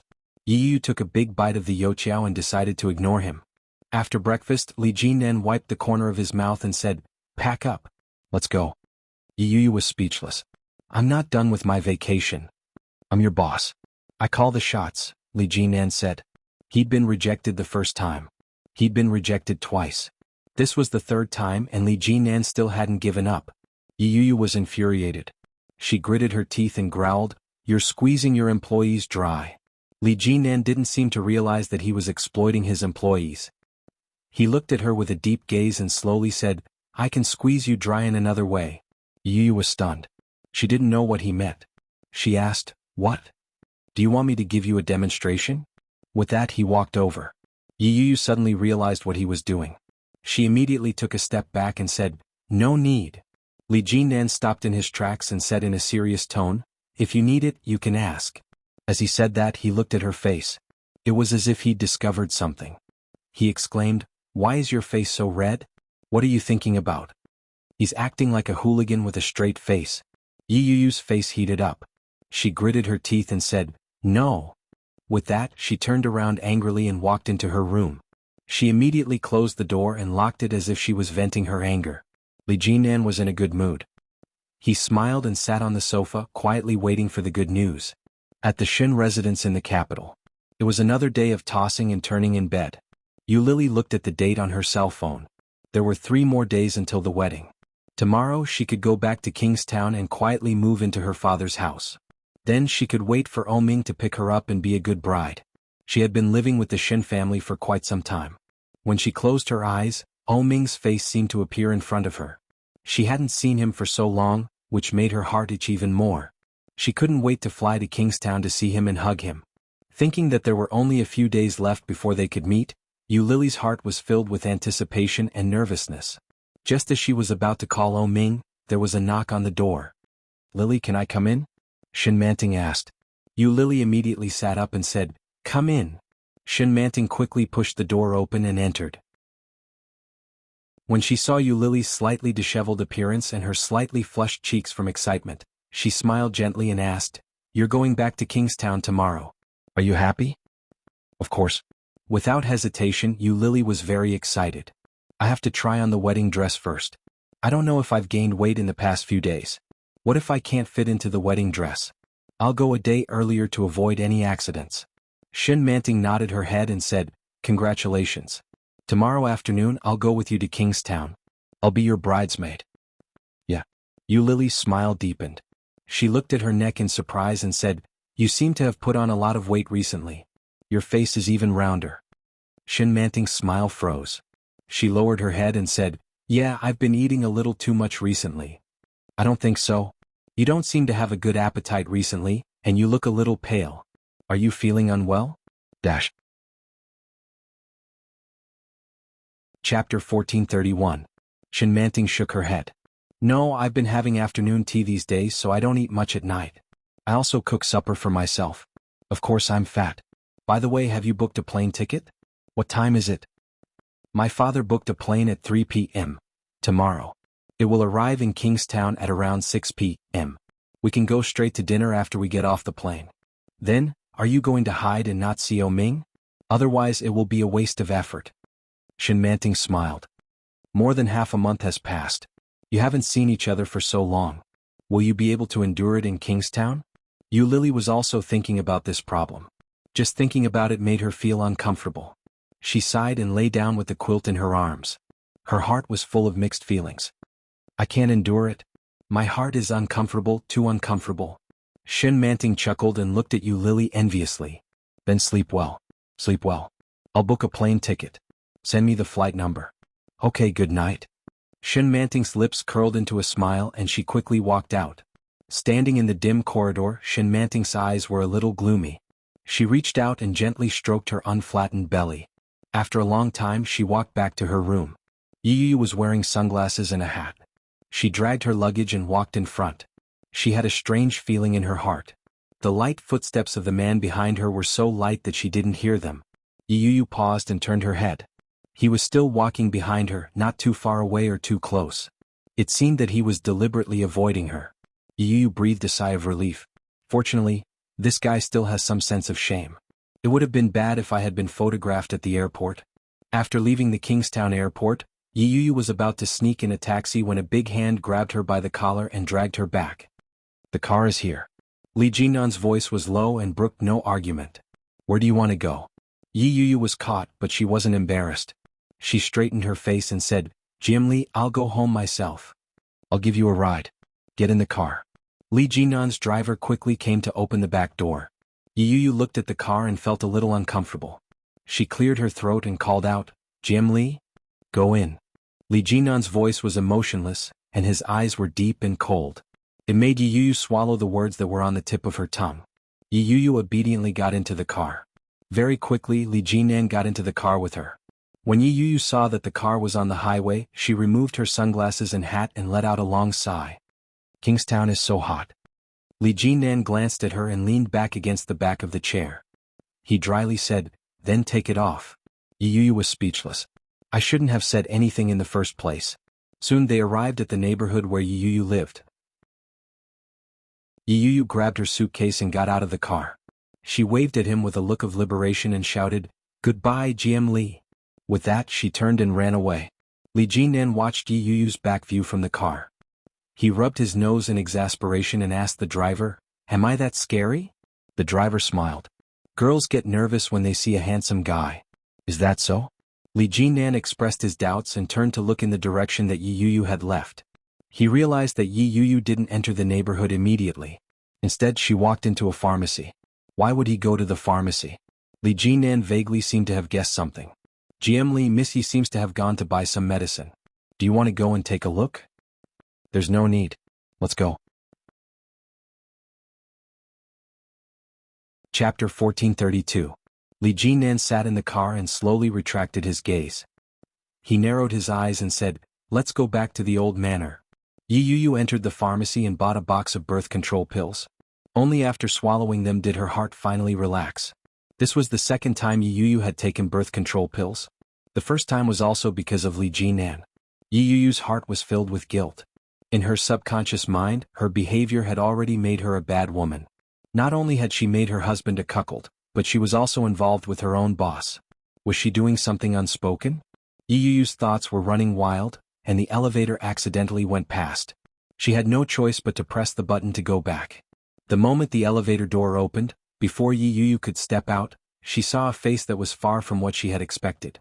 Shinjilia was surprised to see Yi Yu. "Sister-in-law? Aren't you in the capital?" Yi Yu was stunned. She was equally surprised. "Why are you in Kingstown? Are you looking for Chanshan?" Yi Chanshan's voice drifted over. "You're back so soon. Hurry up and put your luggage down. Let's go eat together." Yi Chanshan seemed to be in a good mood that day. She took her luggage and headed back. As she walked, she felt for her keys. "Didn't you say you were going to the capital to see a patient? How's the patient?" Shinjilia turned his head to look at Yi Yu. "Yeah, didn't you go to see Guan Kui? Why are you back so soon?" Yi Yu was momentarily embarrassed, but she quickly replied, "I went to see her. She's fine. With your brother taking care of her, I came back first." "Isn't Shinjilia's brother your husband? He's taking care of her?" Yi Chanshan looked incredulous. "What about you? Didn't you say she's a very important friend to you?" "A very important friend?" Yi Yu smiled bitterly. She was indeed very important. She had waited for her for 7 years. Who knew that she would be given such a huge surprise the moment she woke up? When she saw Yi Yu's reaction, Yi Chanshan felt even angrier. She stopped in her tracks and yelled in exasperation, "Hey, no matter how important you are, you can't let your husband take care of another woman. Although Shenluo and is a jerk, he was married to you. Why did you come back like a fool? You're too stupid.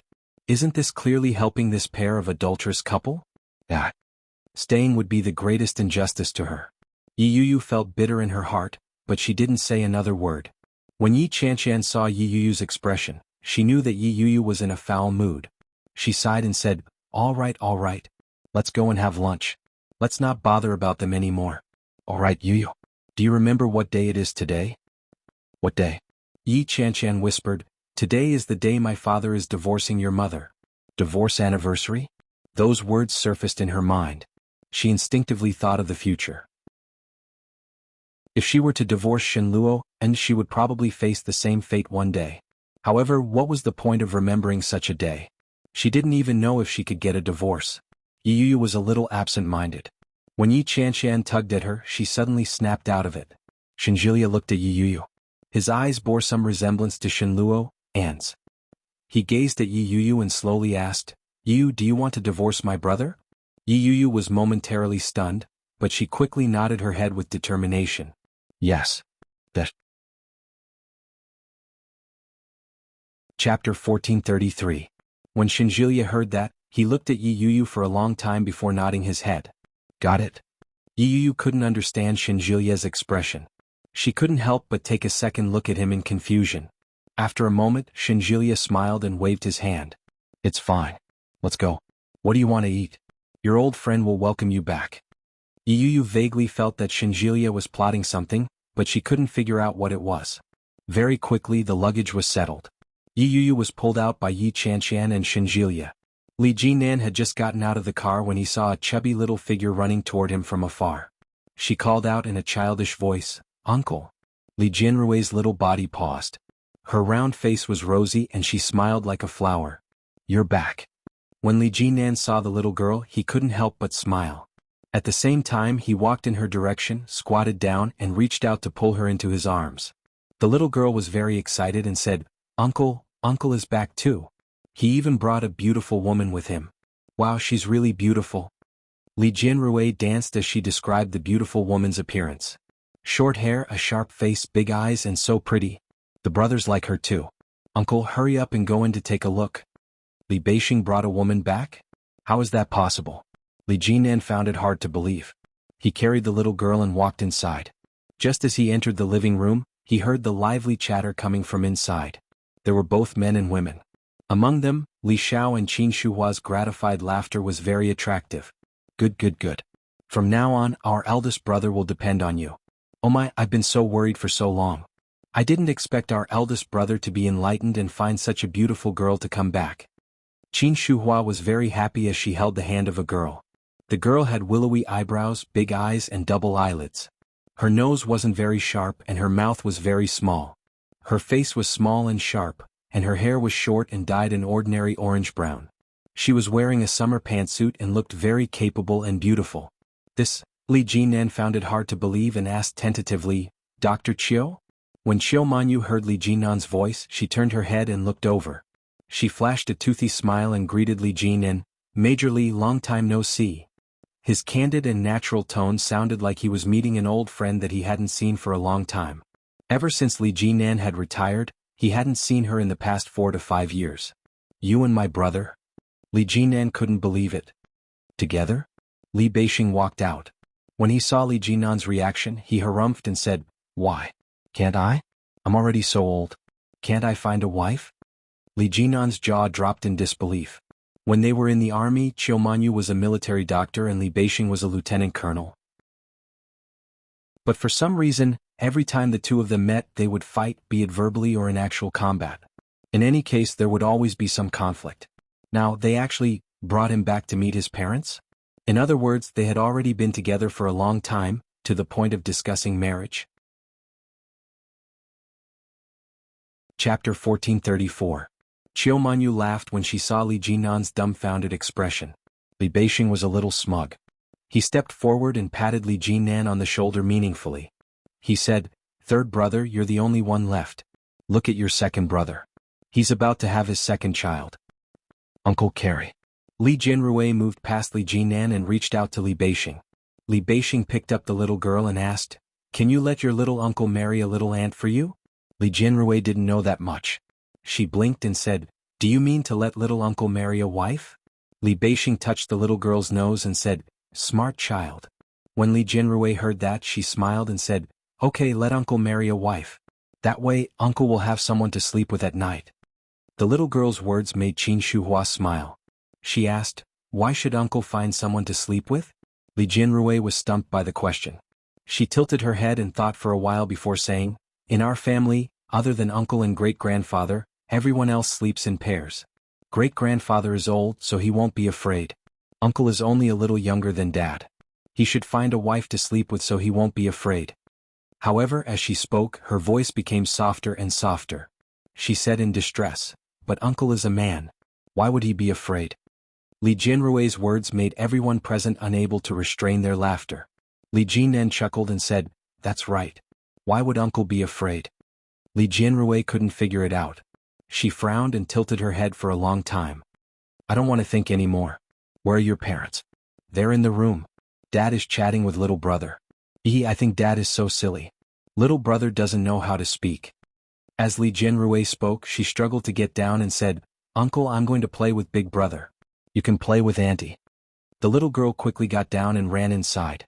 Li Beixing smiled and sat next to Chiu Manyu. He said, Time passes so quickly. Second brother's 2 children can already run and jump. In the blink of an eye, the second child is about to be born. Sigh. Chiu Manyu glanced at him and snorted. If you had taken the initiative just now, our children would also be running around. Li Beixing suddenly felt a little embarrassed. He chuckled and drank a cup of tea to hide his embarrassment, not saying anything. Li Jinan felt that there was more to it than met the eye. With a smile in his eyes, he raised his eyebrows and said, It looks like you've decided on it. When did it start? It's been a long time, maybe 2 or 3 years. You're the only one. I heard that you've been very busy recently, flying here and there on business trips. What do you think? It's better to be in the army, isn't it? Li Beixing tossed a cigarette to Li Jinan and asked, You can't go on like this. Why don't you ask Grandpa to find you a partner like second brother? You can just get married and be done with it. Li Jinan took the cigarette and immediately shook his head. He replied, That won't do.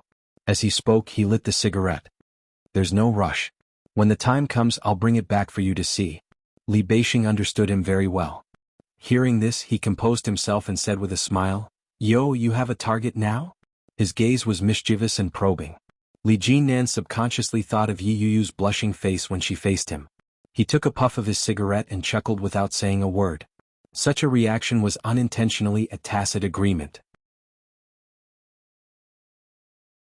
Chapter 1435. When he heard his mother's words, Li Jinnan lit his cigarette and laughed. Don't worry. It won't happen. When Qin Shuhua saw the expression on Li Jinnan's face, she knew that he had a target in mind.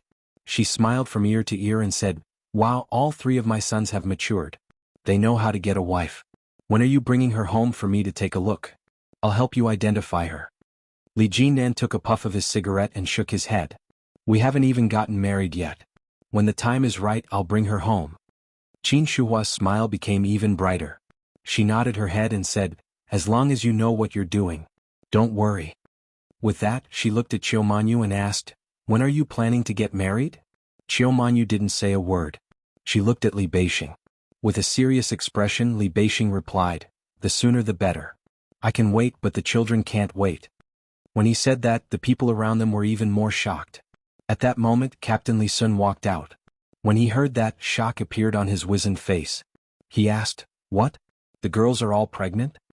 The old man's voice had obviously aged a lot. From afar, he looked old with a hunched back and a head of white hair. Su Qianxi helped Grandpa walk out carefully. When she heard the news, she seemed to be very surprised and said, "Brother, is that true?" Qiumanyu's face was a little red.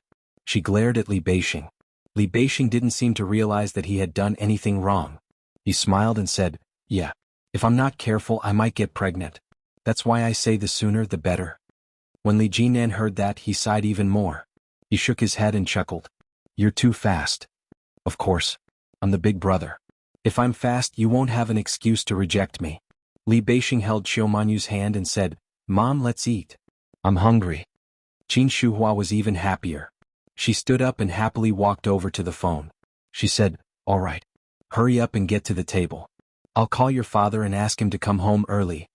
When Li Xiqing came out, he was followed by two little boys, one in his arms. On his cold and tough face there was a slight smile. Captain Li looked at his children and grandchildren and smiled even more happily. Patting Su Qianxi's hand, he looked at Su Qianxi's belly, which was not yet visible, and then at Qiumanyu's belly, which was not yet flat. He said, "You have to quickly name your child.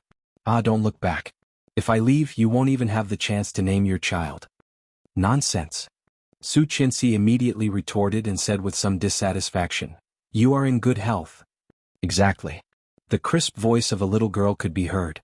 Li Jinyue shouted, "Long live great-grandfather. Great-grandfather will live to a ripe old age. Great-grandfather is only 75 years old now. There are still 25 years to go." Li Jinshen chimed in and said, "In another 25 years, great-grandfather, my son will be born. When the time comes, great-grandfather will help me choose a name for him." "Me too. Me too." Li Mosen joined in the fun and said, "Great-grandfather, the names great-grandfather come up with are very nice." The children's crisp words brought tears to Captain Li's eyes. He nodded his head and said, "Yes, yes. Great-grandfather wants to live until then." However, as he said those words, his withered and aged hands trembled slightly. Li Sun was well aware of that. No one knew if he could live until then. Chapter 1436. Li Xiao walked in from the outside and saw his children and grandchildren. Especially when he saw Li Beixing and Qiumanyu by his side, his experienced and shrewd eyes were filled with joy. When Su Qianxi saw Li Xiao, she called out, "Dad." "Grandpa." "Hello, Grandpa." "Dad." The greetings came one after another. Li Xiao felt an inexplicable warmth in his heart. He smiled brightly and said, "Let's take a family photo." The so-called family photo was a happy moment when the whole family was gathered together. Captain Li Sun sat in the middle and the children stood beside him. Behind them were Li Xiao and his wife, Li Beixing and his wife, and Li Jinan. There were not too many people and not too few people. When the Polaroid took down the photo, Captain Li's eyes reddened when he saw it. "Good, very good." Li Jinyue was a little confused. She blinked her eyes and stared into her great-grandfather's eyes, but she didn't say anything. She grabbed the photo and squatted down beside Captain Li to take a closer look. Li Xiqing took out the DSLR and took a few photos. It wasn't just a family photo. He also took a close-up of everyone and captured everyone's smiling faces. Every couple had a group photo. There were also photos of a few little guys squatting, running, jumping and laughing. But when it was Li Jinan's turn, he was alone. His posture was tall and straight and his eyes were sharp. He was strong and muscular. When Li Jinan saw his own photo, he couldn't help but add another person to his mind. If only Yi Yuyu was standing by his side, that would be great. I have to quickly get her to divorce Shenluo Han. As he thought about it, the people around them started to make a ruckus. The family of more than 10 people sat at the dining table. It was lively. The old man ate slowly, his face full of smiles and kindness. After the meal, Qiu Manyu and Li Beixing accompanied the old man for a walk. The children brought them along to play. Li Jinan sat on the sofa with a cigarette in his mouth. He didn't light it. He sat opposite Su Qianxi and looked at her belly. He asked, "How long has it been?" "More than 2 months. The baby is very healthy." Su Qianxi reached out to touch her belly with a smile on her face. She looked very happy and turned to look at Li Xiqing. Li Xiqing held her arm and glanced at the cigarette in Li Jinan's mouth. He said, "Pregnant women are not allowed to smoke here." Li Jinan smiled helplessly and waved his hand. All right. I didn't smoke." "You really have a girlfriend?" Li Xiqing was still in disbelief. "Do I know her?"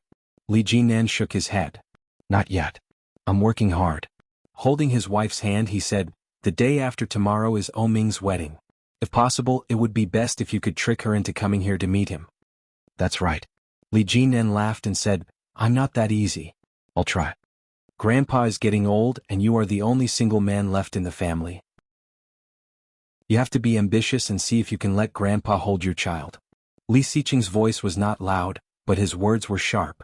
Li Jinan felt a little uncomfortable. He pursed his lips and nodded his head. When he thought of Yi Yuyu and Shenluo An's current situation, he sighed and said, "I'll try my best." Yi Yuyu's attitude was very clear.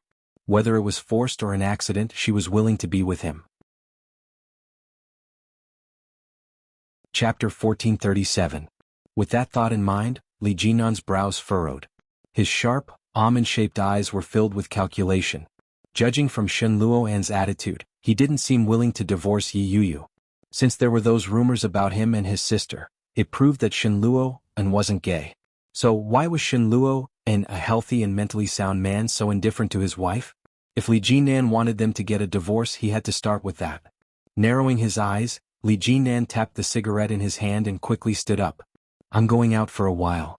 With that, he turned and left without waiting for their response. Li Xiqing didn't mind. With his wife in his arms, he looked down at her belly and said, "Your uncle is in love. We have to understand him." Su Qianxi snorted and pushed his head away. "Go away. The baby's heart just started beating. Who are you talking to?" Li Xiqing didn't mind at all. The corners of his lips curled up. After Li Jinan left the house, he drove his car out onto the main road. He rolled down the windows and the wind blew in, making Li Jinan shiver. He picked up the phone and dialed Mila's number. Mila wasn't only Yi Yuyu's manager, but she had also been her good friend for many years. If there was anything he could ask Mila, he would have a clue. Indeed, after hearing Li Jinan's question, Mila thought for a moment and replied, "Yuyu's husband and Yuyu grew up together. Yuyu and I were classmates and we often hung out with them. Shenluo An is a very warm person, and he treats Yuyu especially well. When we were in college, something happened to Yuyu's sister, and Yuyu was in a coma for about a week. She took a month off from school. Not long after she woke up, she moved out of her stepfather's house. She didn't contact me for a long time, but I heard that she didn't have a good relationship with her family, and she rarely saw Shenluo Han." Mila's words were concise and to the point. Li Jinan couldn't help but fall into deep thought. After thinking for a moment, he asked, "When did she marry Shenluo An?" "Well," Mira thought about it. "It was probably in the first half of last year. It wasn't a long time, but after they got married, Yuyu didn't seem very happy and they often lived apart." Mira was a shrewd person. At this point, she already knew where to stop. "GM Lee, when Yuyu was hospitalized, I was too busy and only visited a few times. However, I heard from Yuyu's biological sister that Senior Shin only visited once. Other than medical fees, he didn't even visit. Such a heartless man, I really feel bad for Yuyu." "Yi Yuyu's sister? Is it the one who was injured earlier?" "No, the injured one's surname is Guan. She's Yuyu's stepfather's daughter. The one taking care of her in the hospital is surnamed Yi. They share the same father and mother." "Did that stepsister visit Yuyu during that period?" Li Jinan asked. Mira laughed. Guan Kui went crazy a few years ago. How could she have visited her? It was also from that time that Yu Yu's relationship with the people around her deteriorated. Everyone insisted that Yu Yu was the one who pushed her down. But I believe that Yu Yu isn't that kind of person. Li Jinan's frown deepened. After some thought, he nodded his head and said, I got it. In that case, the turning point was Yi Yu Yu's sister. Everyone insisted that Yi Yu Yu was the one who pushed her stepsister down, and Yi Yu Yu had been unconscious for more than a week. In that case, the problem must have arisen during that week. There had to be a connection between that and Shenluo, and the Chapter 1438. After hanging up, Li Jinan smoked a cigarette in the car. Then he slowly started the car. The Bentley was very eye-catching on the road. When it stopped in front of Yi Yu Yu's apartment, it attracted a lot of attention. After parking the car, Li Jinan called Yi Yu Yu from downstairs. Yi Yu Yu seemed to be busy. It rang a few times before she picked up. However, it wasn't Yi Yu Yu's voice that came through. It was another woman's voice. Hello. Li Jinan could tell that it was Yi Yu Yu's sister, Yi Qianqian. Hello, I'm looking for Yi Yu Yu. Yu Yu is taking a shower. Why are you looking for her? Yi Qianqian seemed a little tired. She was yawning as she replied lazily. Li Jinan was silent for a moment before saying, when she's done, ask her to come downstairs. I'll be at the entrance of your apartment. When Yi Qianqian heard that, she immediately perked up. Her eyes lit up as she said, really? Let me see. Yi Qianqian ran to the window of the back room and looked down. She immediately saw the eye-catching Bentley. The luxurious black body of the car was eye-catching at a glance. Yi Qianqian felt that her eyes were about to shine. She asked, what car are you driving? Li Jinan was silent for a moment before asking, is there a problem? I only saw a Bentley. Is it yours? Yeah. Is Yi Yu done? Li Jinan's voice was a little dull as he slowly lit a cigarette. Not yet. I'll go rush her. As he said that, Li Jinan heard the sound of slippers hitting the wooden floor.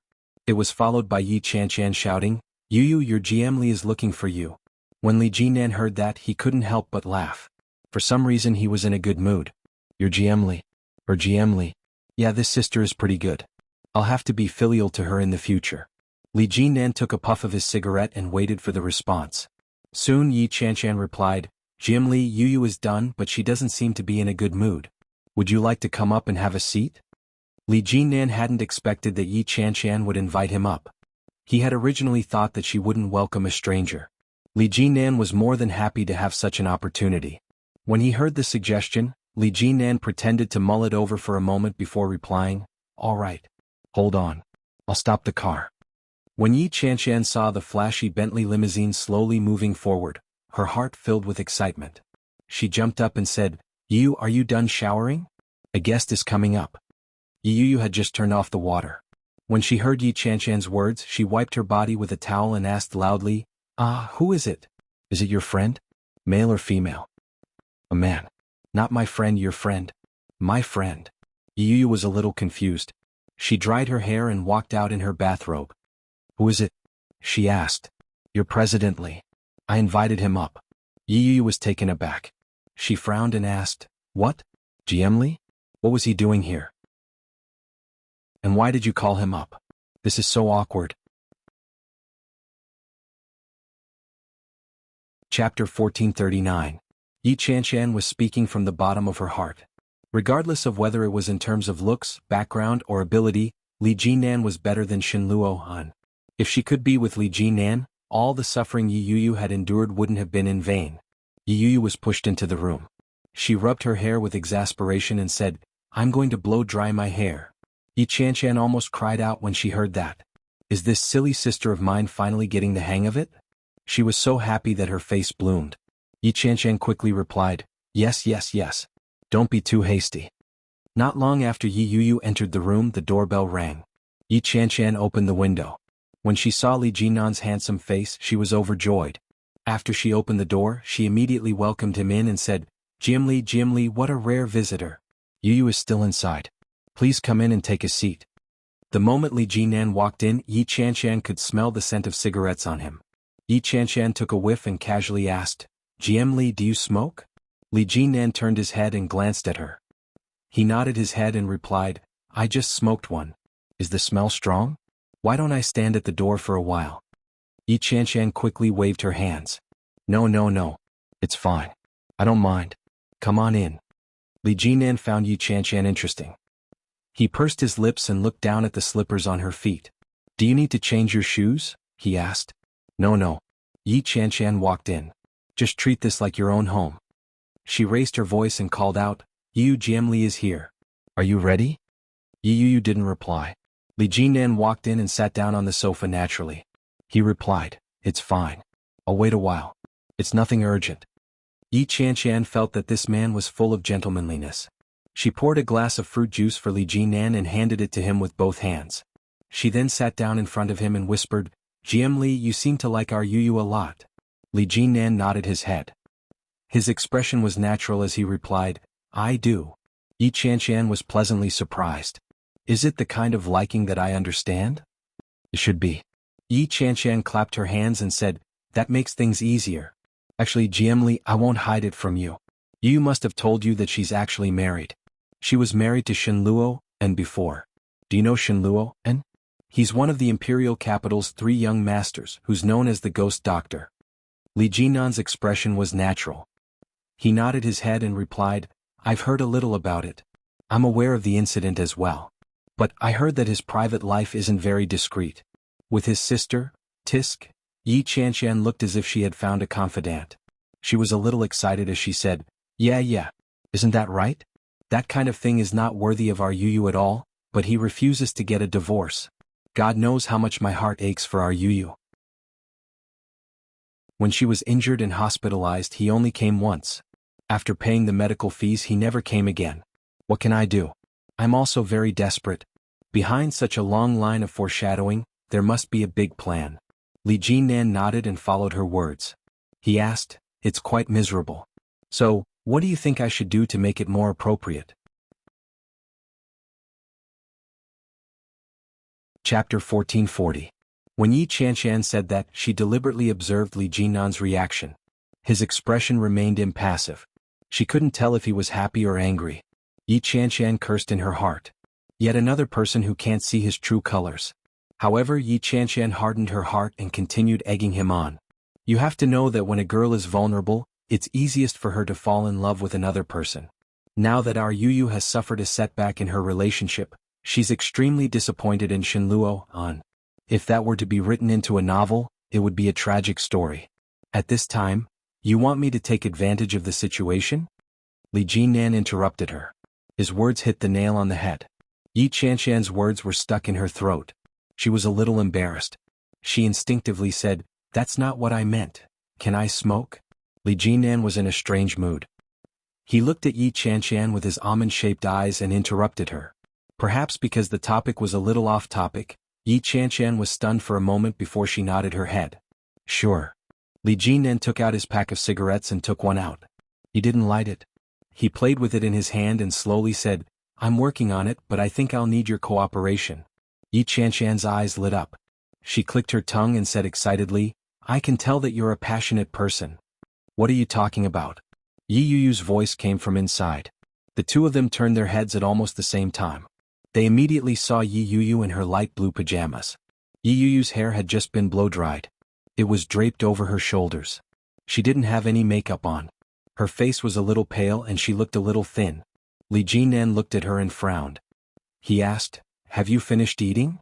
Yi Yu hadn't expected that to be the first thing he would say when she arrived. She immediately replied, Yes. Okay. Li Jinan took out a match and lit his cigarette. Let's go. Ha. Yi Yu was a little confused. Where are we going? To eat supper. Li Jinan stood up and took a drag of his cigarette. She exhaled a puff of white smoke that brushed past her almond-shaped eyes. Li Jinan's eyes narrowed slightly and he said in a firm tone, You're too skinny. You need to put on some weight. Yi Qianshan quickly nodded in agreement and said, Yeah, I think so too. Let's go. We had dinner in the afternoon and it's been 3 or 4 hours. It's time for supper. You go and get changed. Yi Yu replied, I'm not hungry. I have something to tell you. Li Jinan looked at her and said, Leave us. Yi Qianshan felt as if her maiden heart was about to explode. The way he spoke and the way he smoked. Wasn't that exactly how she imagined her dream man to be? Ao. Unfortunately, the grass was already taken, and it was his own sister, However, at least it wasn't eaten by other people's cows, so it wasn't a loss. Yu didn't feel like going out and said, "If you have anything to say, say it here. My sister isn't an outsider. Yeah, let's go together." Li Jinan gently flicked the ash into the trash can and said, "Let's get together." Yi Chanshan gave Li Jinan a thumbs up in her heart and nodded her head. "Okay, let's go together." In order to make it easier for Li Jinan to take advantage of the situation, as his future sister-in-law, she had to be cooperative. You're tuning in to the Han Li's Wuxia Chronicles YouTube channel. We're so grateful for your support, and don't forget to subscribe to join us on this incredible journey through captivating stories. Your generosity through donations truly makes a world of difference, as it's the primary source of revenue that allows me to expand and enhance this channel for you. Thank you from the bottom of my heart for being a part of this adventure.